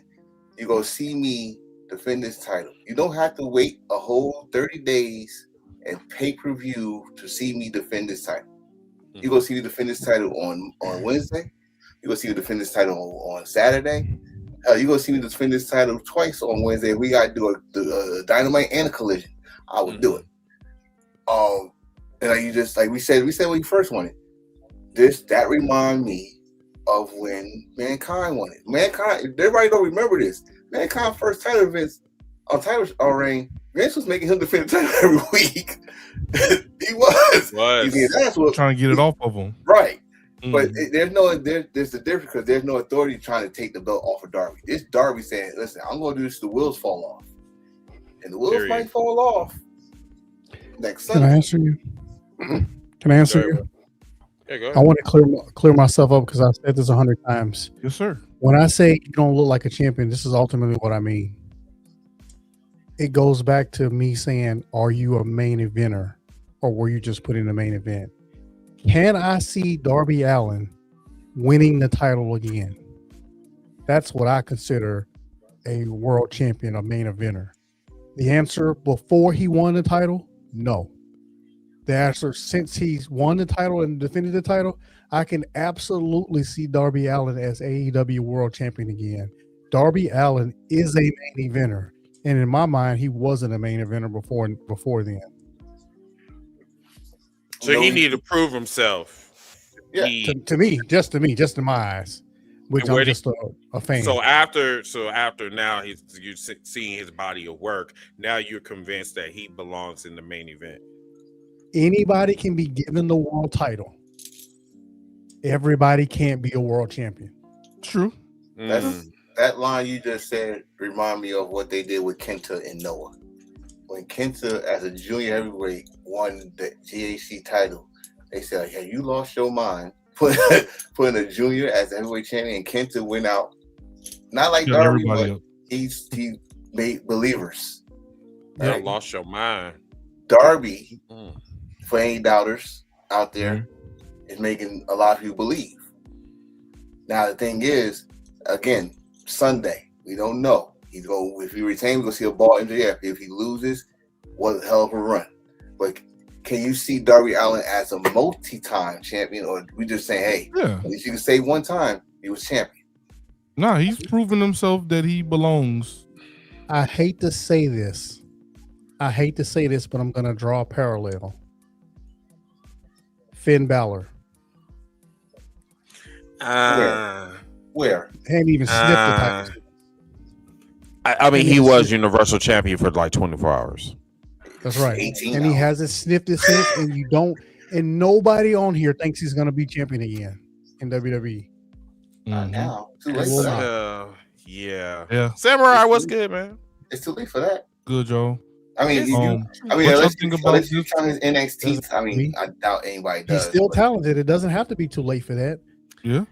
But I mean, like, I feel like he's wasting his time in WWE, and I just think that he's there because it's the money. I don't think it's because he cares about his legacy. Because if he did care about his legacy, he would not allow them motherfuckers to disrespect him like they've been doing.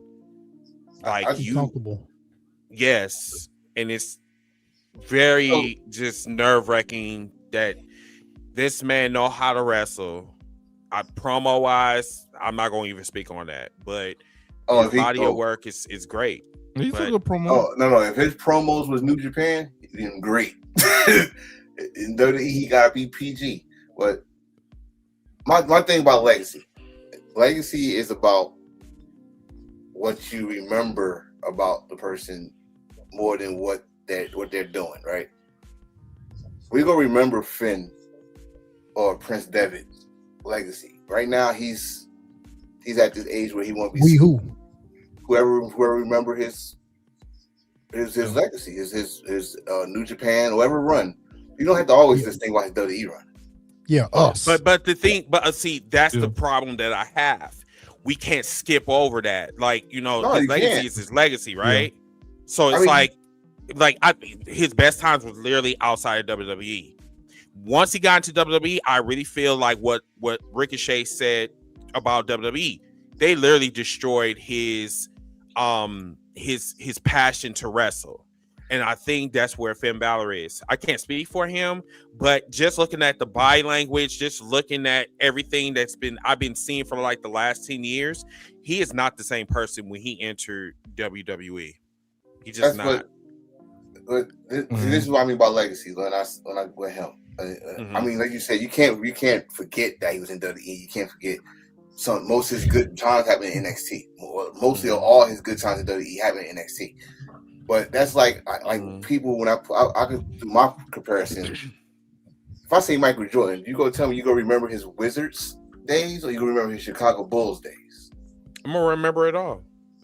See, if you want to talk about the Wizard days, which was his worst, right? This is when he was like damn near 90. You know, I talk about him striking out at the plate with the White Sox too. The only highlights you see when you say Michael Jordan, or if you Google his name, you go see 23 with a Bulls jersey. You ain't gonna see no 45 with the White Sox jersey. You ain't gonna see no 23 with the Wizards jersey. But we know about it. So we're willing.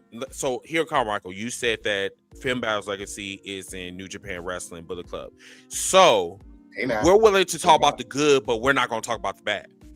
Oh, you got to talk about the bad. You got to talk about everything. You got to talk about the bad, but you got the 45 legacy with the legacy part. The legacy part is it's more, like I said, it's more about what you remember. But you're gonna have to bring up. I think was it a cookout, or was it cookout? You said something about you got to talk about every detail. You're gonna have these debates. Indeed. But at the same time, we'll get back on topic. Mostly talk about the good than the bad. Mm-hmm. Here's the problem with legacy, though. Mm-hmm. We're speaking from a wrestling fan's point of view. WWE fans don't watch nothing but WWE. He won't have a legacy in WWE to those people. That 10-year-old kid right now that didn't even see Finn Balor win the Universal title when he won it, I don't know, 10 years ago, whenever it was, they're not going to remember him long term because he ain't doing nothing right now, is he? Correct me if I'm wrong, as someone who don't watch. Shit, I don't know. Shit. The last time I seen legacy, it's like this. Yeah, go ahead. His legacy is minimized because they tell me ratings, so people who watch WWE, they got all the ratings. His legacy is minimized to only those people who watch stuff outside of that company. I think that's all that matters. Mm-hmm. Yeah, that's all that matters. We do have some more. We do have some more matches on the card. We'll see what y'all think. Yeah, let's go for it. We do have. It's like how Conway he said that we do got more matches. We got Thekla, Sheeta, Chris Statlander, and Jamie Hayter 4-way AEW Women's World Championship. What's your thoughts, guys? Any predictions, thoughts, build up? They can go correct you. This match is gonna be messy. Dumb bitches. It's gonna be messy.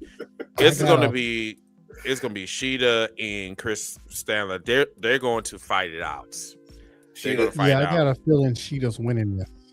No, I got. Oh no! Don't say that. Don't say that. She was gonna call Statlander this match.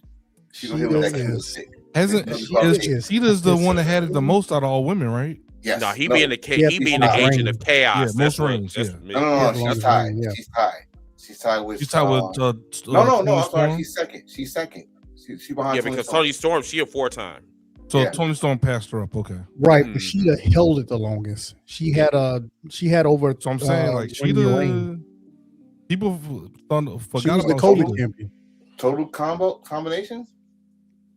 No, I'm saying she, as far as holding it consecutively, she held it longer than anyone else consecutively. She held it for over a year during COVID. Yeah, just like adding all her days up.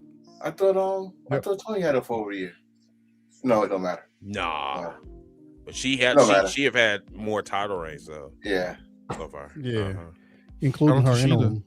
What are your thoughts on this match, guys? Any predictions? Like y'all think Thekla's gonna hold on to this, come out as the champion? I think she's gonna hold on to the title. Yes. Okay. Thekla right now is the most entertaining thing right now. Like she's good. Bro, like I said, it's Thekla and 3 dumb bitches. As she was period. and don't forget the Triangle Madness. Don't forget them. This is no disqualification match. There's no disqualification. Fatal 4-way. Mm-hmm. Yeah. So I just looked it up. What you got, Gotcha? Hikaru Shida has the singular reign at 372 days. Wow. Tony Storm has the most consecutive days with 4 reigns in 640 days. Hikaru Shida 3 reigns, 436. Yeah, that's what I figured. Wow, that's long. That's wow. And I can't believe Tony Storm has been in AEW for almost 3 years, and the work that she had put in. Woo, she was tired of getting ties thrown in her face. Nah, shut up. She like different kind of pie on her face, sir. She found the greatest. Well, I'll say on the women's side, it's the greatest gimmick of all time. Overall, probably the second or third greatest to me. I didn't think that gimmick was going to work. I didn't think it was going to work, but as soon as I start seeing it, I'm just like, oh yeah, I'm over with it. Yeah, I'm not over, but she won me over. What's so perfect about it is that it evolved, because it originally started with the whole chin up, tits out, and watch for the shoe, and that was like part of the thing after every interview. And it just kept evolving and evolving and evolving because she became timeless and all this stuff. It's incredible. It had an incredible run, and that run ain't over. Especially when they did things like her going back to her old self and forgetting she was timeless. But then the whole interview about her, they say the greatest role you could play is one of yourself. That crazy thing that happened in Jacksonville. The game is perfect. Yeah, I love it. Love it. All right, what's in the next match? All right. One of my most anticipated matches of the card. And Force already know where I'm going with this. The main event. Your main event. My main event. Takeshita versus Okada for the AEW International Championship. Guys, what's your thoughts on this? This has been a big build up. Don Callis match of the night. Back and forth with these two guys. Okada always trying to little bro Takeshita. Like, what's y'all's thoughts on this one? Match of the night. It's gonna be match of the night, plain and simple. And if it's not, I'm gonna be highly disappointed. Listen. We gonna see some strong style in this match. We gonna see Okada. Okada go when he go to the top ropes. He ain't gonna fall. He ain't gonna fall in this drop elbow. He gonna jump hit this man with the elbow. He ain't gonna do the rain. He ain't gonna do that little finger rainmaker. He gonna do the rainmaker. Takeshi's gonna bring out the old Okada, just because he's not trying to lose to this young boy. To him, that's what I say. That's a young boy. To him, he's a young boy. And Takeshi, like, hey, he already said before this shit, he's like, I would like to have a classic match with Okada. So they already had the story with it. So you gotta give us a classic match. But we are forgetting one thing. Takeshi said they already had the what? He's about to lead the Don Callis family. You said they already had the what, Tone? No, I said they already had like the story. Storytelling.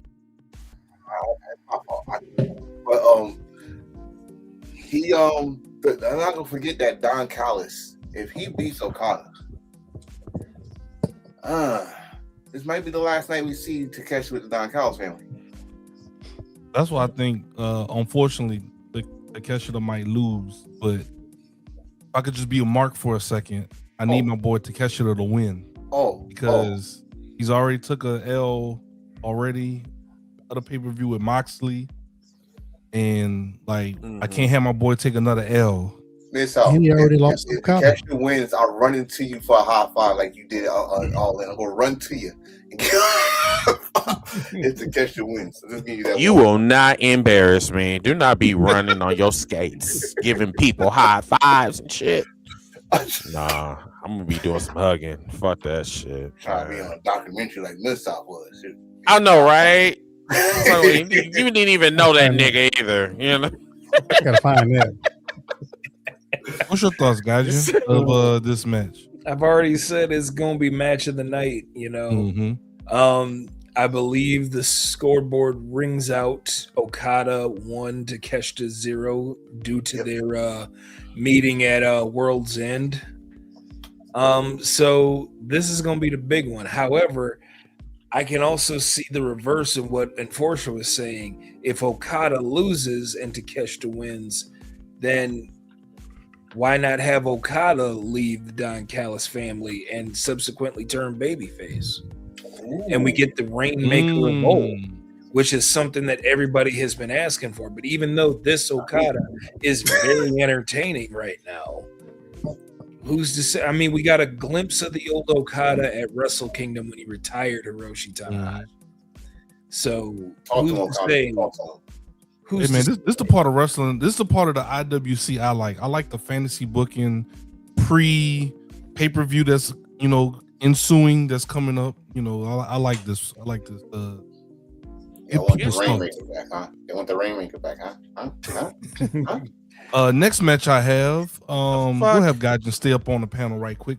See what he thinks of this match. We have Willow Nightingale versus Alex Windsor for the Owen women's quarterfinal.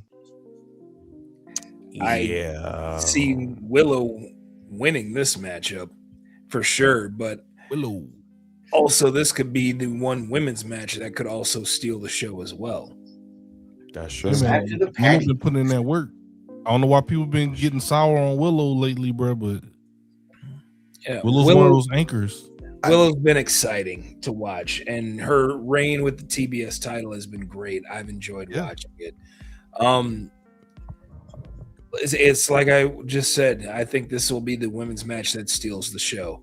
So, and I will say this, they need to add at least one more women's match on there. We just saw the return of Anna Jay and Ty Conti, Tay J, so to speak. Yes. I would love to see them at least try and build, not get a title shot right away, but try and build towards an opportunity to getting a match with Divine Dominion. Yeah, that should have been their first champions. Something that Chris said on this show a couple episodes ago about Willow. I think why people are they're not negative with Willow, but they want Willow to go to the next level. Like, listen, like, you won the tag team titles. You're the first ever tag team champion. You are the first ever two-time TBS champion. We know how good Willow is. We want. I think Willow, it's time for Willow to be up there. And she said this. Yeah, the world Collision. champ. She said this on Collision. She said, it's time for me to go for that world title. So now the women start sounding like the men now. Everybody wants to be the world champion. And I'm liking it. So, but I won't be surprised if she loses this, because after that match with Red Velvet, she kind of injured herself. Trying to do I forgot to flip off the apron, and she missed that because she like either her shoulder or her lower back, she could not do the powerball correctly. So she might be selling that. Yeah. Match. So I wouldn't be surprised if wins and wins. Yeah, we gotta follow. Yeah, we gotta keep an eye on that on Sunday. Who's next?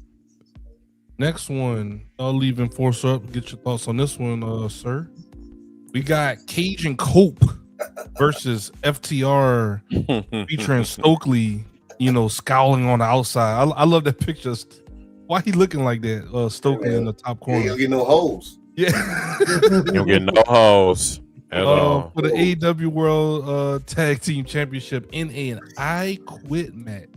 Is it still a street fight I Quit match or just I Quit match? No, this is I think I Quit match makes it a street fight. Yeah, exactly. This is gonna be a feel good moment.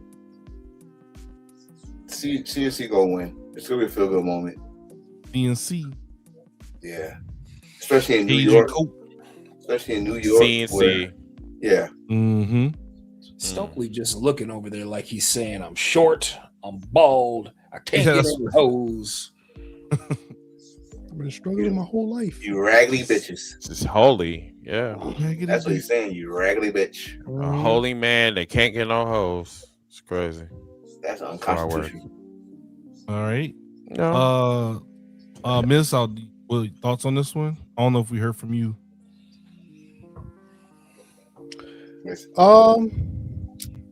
Yeah, CNC's gonna win.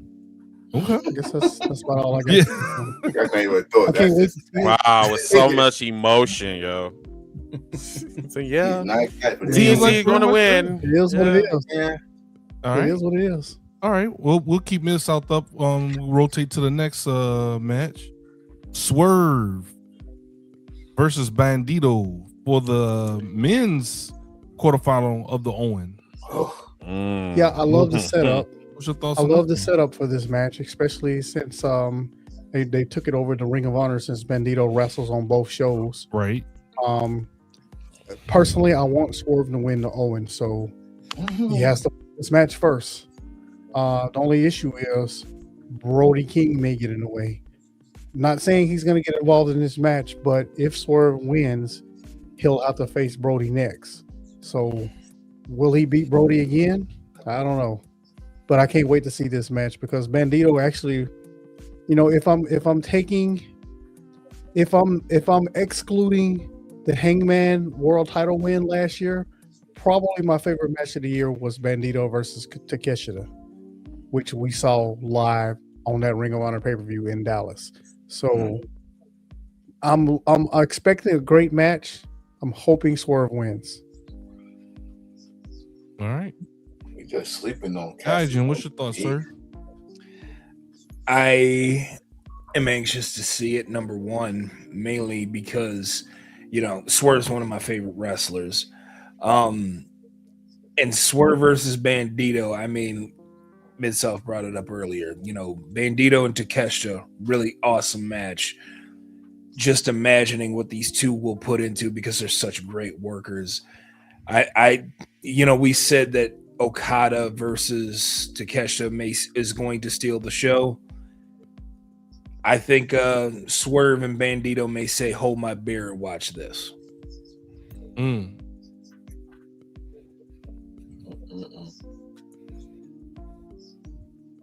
You're muted, Chris. Oh, I'm muted. There you go, Chris. No. I was about to say you're muted, sir. My bad.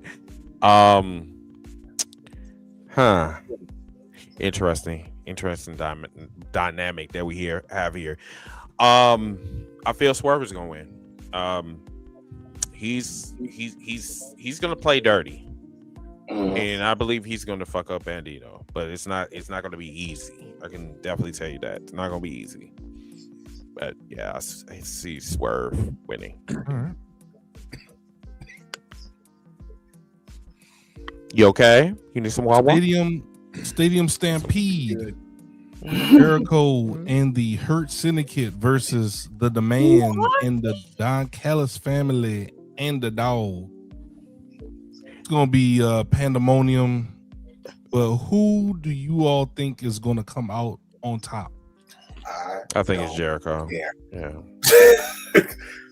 I'm sorry, and the Elite. I'm sorry, I didn't name the Elite. Yeah, Hurt Syndicate and the Elite. Jericho. Remember that Mad TV sketch where Keegan Michael Key wore that shower cap and had no shirt on and would always just be overly excited about stuff when people like, "Sir, what did you think about this?" That's what my thoughts are. This match gonna be crazy as hell. Pandemonium. It's Pandemonium 2020. Pandemonium. All right. But I got a question. Do you think it's going to be crazier than last year? Last year, which is insane. And that's the thing. Like the stadium stampedes, Anarchy in the arenas, they always seem to one up each other. Like last year's upped the year prior. You know, when they were playing, you know, the final countdown, and then you have Matt Jackson getting up on the microphone saying, "We get charged such and such money every time we play that song." and then the following year, Kenny Omega's like, "Look, that song's great, but let's play some early 2000s, you know, heavy metal rock." And they play Bodies for like 7-8 minutes on a loop, you know, until somebody messes up the speaker. So I can only imagine intentionally. Intentionally. So I can only imagine, like, you know, Judas is gonna play, you know, on a loop. But I can expect to see so much more being done within this match. There's so many creative minds involved in this match. Not just Jericho, but Kenny Omega, the Young Bucks, MVP, who is, you know, not a participant, but, you know, a part of like the Hurt Syndicate. There's so many like innovative minds that have so many great ideas that is going to leave our mouths just, you know, on the floor watching this match. So let us not confuse Stadium Stampede with Anarchy in the Arena, because they don't play the music at Stadium Stampede. Remember, the Stadium Stampede always been in football stadiums, and the Anarchies and arenas are the ones where they actually play the music at, you know, during the loop. So we may not even get that. We don't even know where the match is going to be at. Because if you remember, the first Stadium Stampede was in an empty stadium. The second one, they had it. They pre-taped it and played it for the crowd right after COVID. You know, during the first show. So we have no idea what we're going to get when it comes to this. I wanted them to announce it as Anarchy and Arena, but they announced it as Stadium Stampede. So if it's actually Stadium Stampede, how Stadium Stampede has always been, because they've only done 2 or 3 of them, it may not even be in the arena where we'll be at. I hope it is, but it may not be. Well, that's gonna suck. Yeah, but you know, it is what it is. Whatever. All right, and the last match I have is Will Ospreay and Samoa Joe. Another quarter-final match for the Owen. Oh, yeah, you gotta pick one. William. I think it's Will Ospreay. Billy Goat. Yeah. Joe will make you believe and make you second guess that Will Ospreay is winning, but I say Billy Goat comes out on top. Okay. This is a true test. Fuck that match you had with Ace Austin. Good match, by the way, but yes. You want to see how your neck really feels? Joe is going to make sure you are right. Oh, that muscle buster? Yeah, Doctor, whoever that dude is, he could clear you, but Joe will make sure you are right. You know what I mean? I'm not sleeping on Joe, though. I'm not going to sleep on Joe. It's going to be, you're going to earn this victory. You're going to earn this victory. But yeah. I love the story that they're telling, but if he beats Joe and I've been thinking about this since we talked about it earlier, I don't believe Will Ospreay should win this match because I don't believe Will Ospreay has struggled enough. He lost to Mark Davis a couple of weeks ago. He literally lost to Mark Davis a couple of weeks ago, and now he's going to beat Samoa Joe. I don't think that story with him and his neck and trying to be a different wrestler, I don't think that's complete yet. I think he needs to struggle more. I think there needs to be more of a struggle. I'm sorry. I know a lot of people want him to win the title in his home country at All In. I love Will Ospreay. He's in my top 5, but I'm not one of them. I don't want him to win the title at All In. I just don't.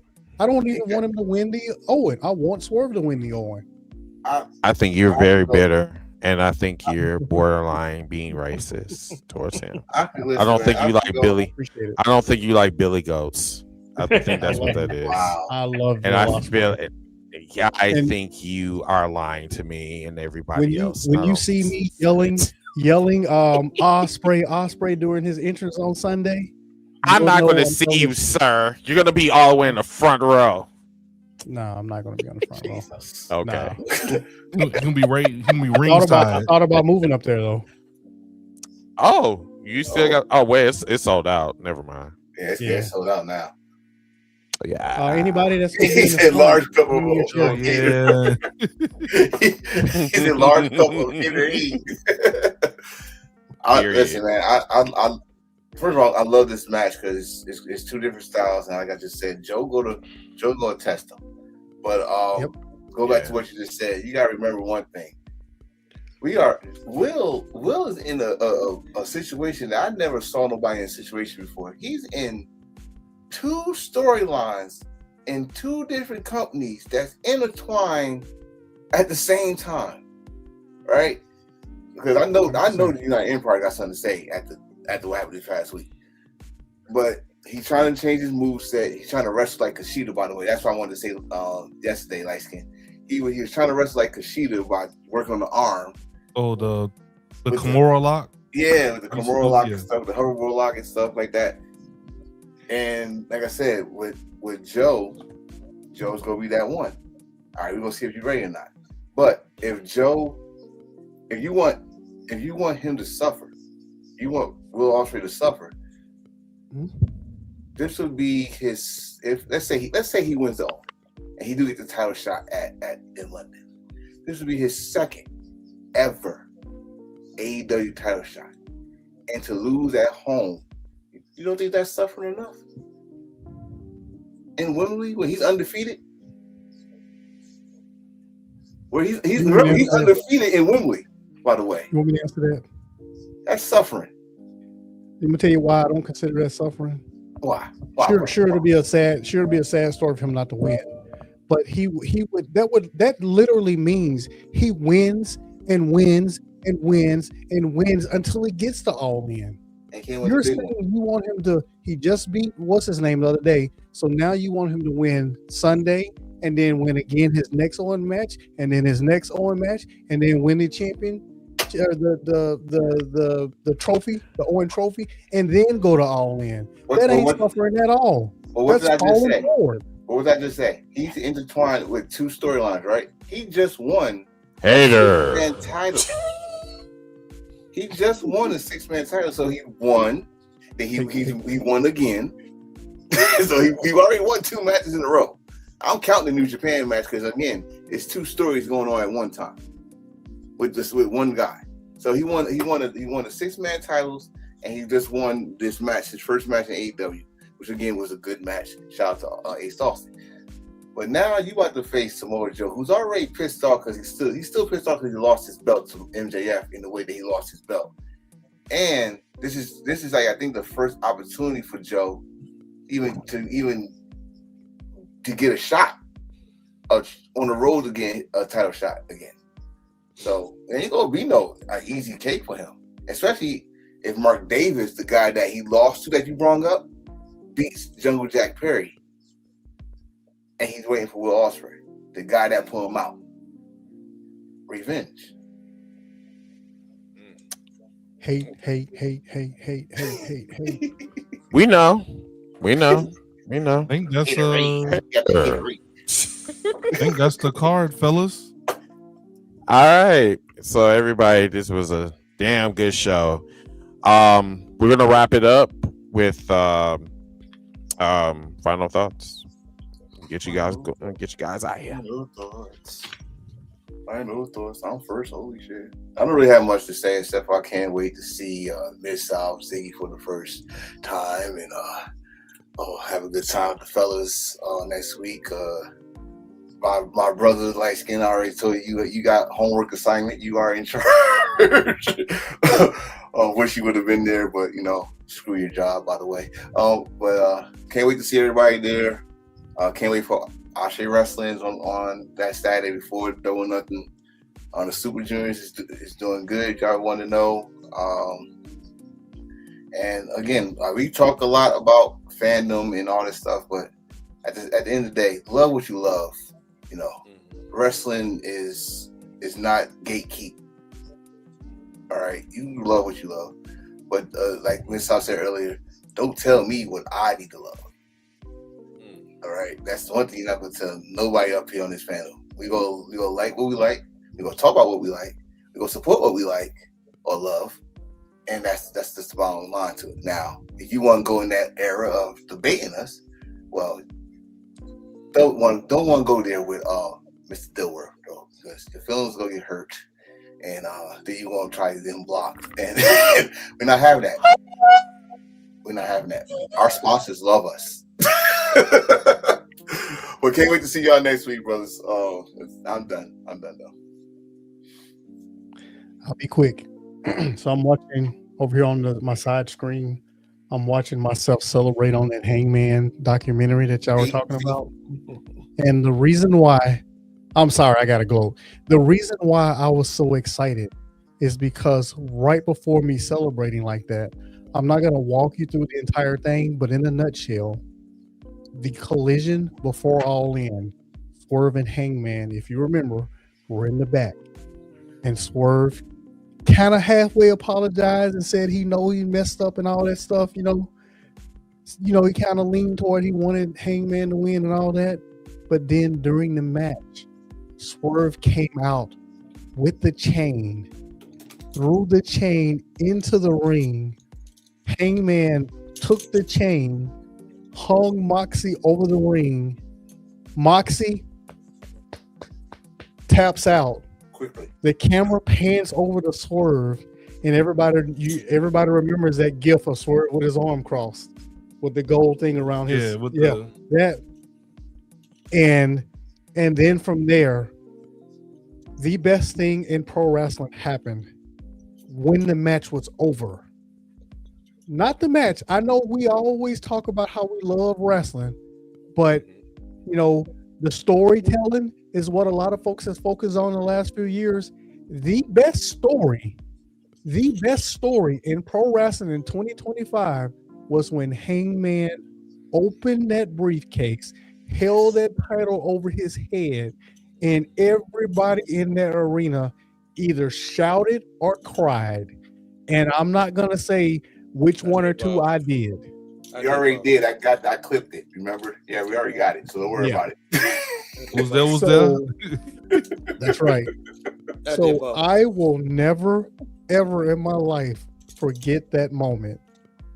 And it all happened for the most part, in 2025 over a title that we hadn't seen in 10 months. Man. Yeah, goosebumps. That's right. I might bring this chain with me. See if they'll let it in. Right. They will. It's plastic. You know, because technically that's a terrorist item. You know, can't bring those items in. Or an object. Foreign object, exactly. It has to be 2 inches. Pause. Hey. Oh man. We need that on the soundboard immediately. Yeah. Pause. Wait. 7-19 right for pride. Guys are like, let me know when y'all finish so I can go. I can say what I gotta say. All right. Go ahead. I'm gonna keep this short. I'm excited for Double or Nothing. Wish I was going, but yes, as we all know, certain events has kept me from being able to make it out there with my boys. But I wish them nothing but the best, and I know they're gonna have a blast. And as far as I'm concerned, I'm getting better day by day. It's just it's a struggle, to say the least. Because last week was the very first Mother's Day that I had to spend without my mother. Both my parents are gone now. It's just me and my brother. Something that my dad always used to say, eventually it's just going to be you and him. It's hard to believe that that's now a reality. But honestly, I not only have my younger brother, but I got a whole family right here with Heels for Life, as well as a whole nother family of people I can count on and depend on as well. So for those who have reached out to me over the last 2 to 3 weeks, I thank you and I appreciate you so much. I'm going to do everything I can to make my parents proud. They already are. You're already doing it, big dog. But once again, that's the power of community, man. You're not in it alone. Exactly. Now I do have some sad news I have to report as well. Due to my curriculum that I have right now, I will not be in New York this upcoming weekend. Just to be completely transparent with you all, I am on academic probation right now in the doctorate program for getting a B in the class.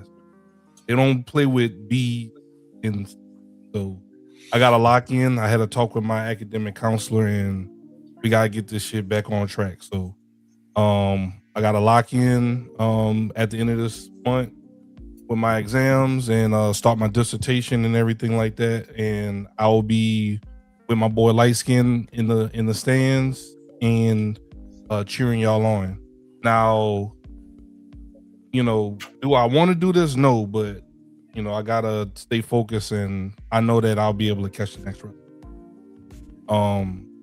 With that being said, I also will have to take a slightly reduced role with producing the show and everything like that. I did speak with Chris already, so I'm just letting everyone else know this.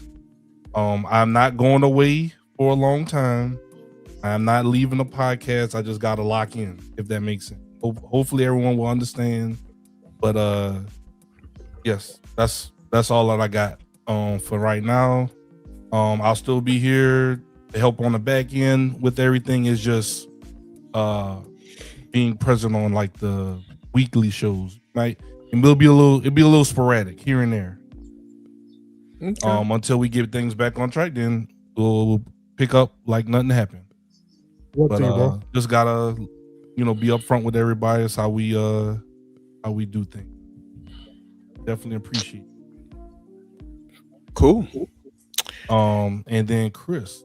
Yes, sir. And give us the benediction and go ahead and close us out for tonight's festivities, kind sir. I don't have anything else. Great show. You ready to get in that jacuzzi tub? No, it's Betty. He like, I ain't got nothing. I gotta wake up at 5:30 in the morning. Okay. So yeah, because like I said, like my house is only like 20 minutes from here, so it's not too far. I'm just focused on my toilet being fixed, and I can resume my duties. But yeah, y'all, I had so much fun with y'all tonight. I had a shitty ass weekend, but for some reason, every time I come on the show and this hotel, for some reason, just kind of brighten up my spirits. But yes, if I see you guys, if you are going to be in Queens this weekend, please hit your boys up. If you want to meet up somewhere, because I know Brett has a agenda for us once we land. So we're supposed to be going out somewhere in New York once we land. So as far as the subscribers, I am going to come up with a plan to have someone host the stream. So it won't be me, but it will probably be either Ziggy if he's not busy, or it will be probably 13. But I'll talk to one of them. Yeah, someone should be available to do that. So I'll make sure that that's handled so you guys can watch Double or Nothing. And once again, I think we got some more subscribers right now. Currently, we're at 934. So thank you for the new people that subscribed. Yeah, we're at 921 earlier, 925, I think. Yeah, 925. Yep. Nice. So appreciate y'all. I can't wait. Can't wait to meet y'all in Queens. But until that time, my name is Chris from the hashtag Heals for Life. That is Light Skin Gouging. That is Enforcer, Mid-South, and Ziggy. And we will see you guys hopefully next week. If not, I'll see you guys on the cookout. 9 o'clock Central, 10 o'clock Eastern tomorrow. All right. Have a good night. Peace. What's going on, everybody? We're going to take a quick break to hit that like button to cheer up this poor wrestling fan. In 3, 2, 1.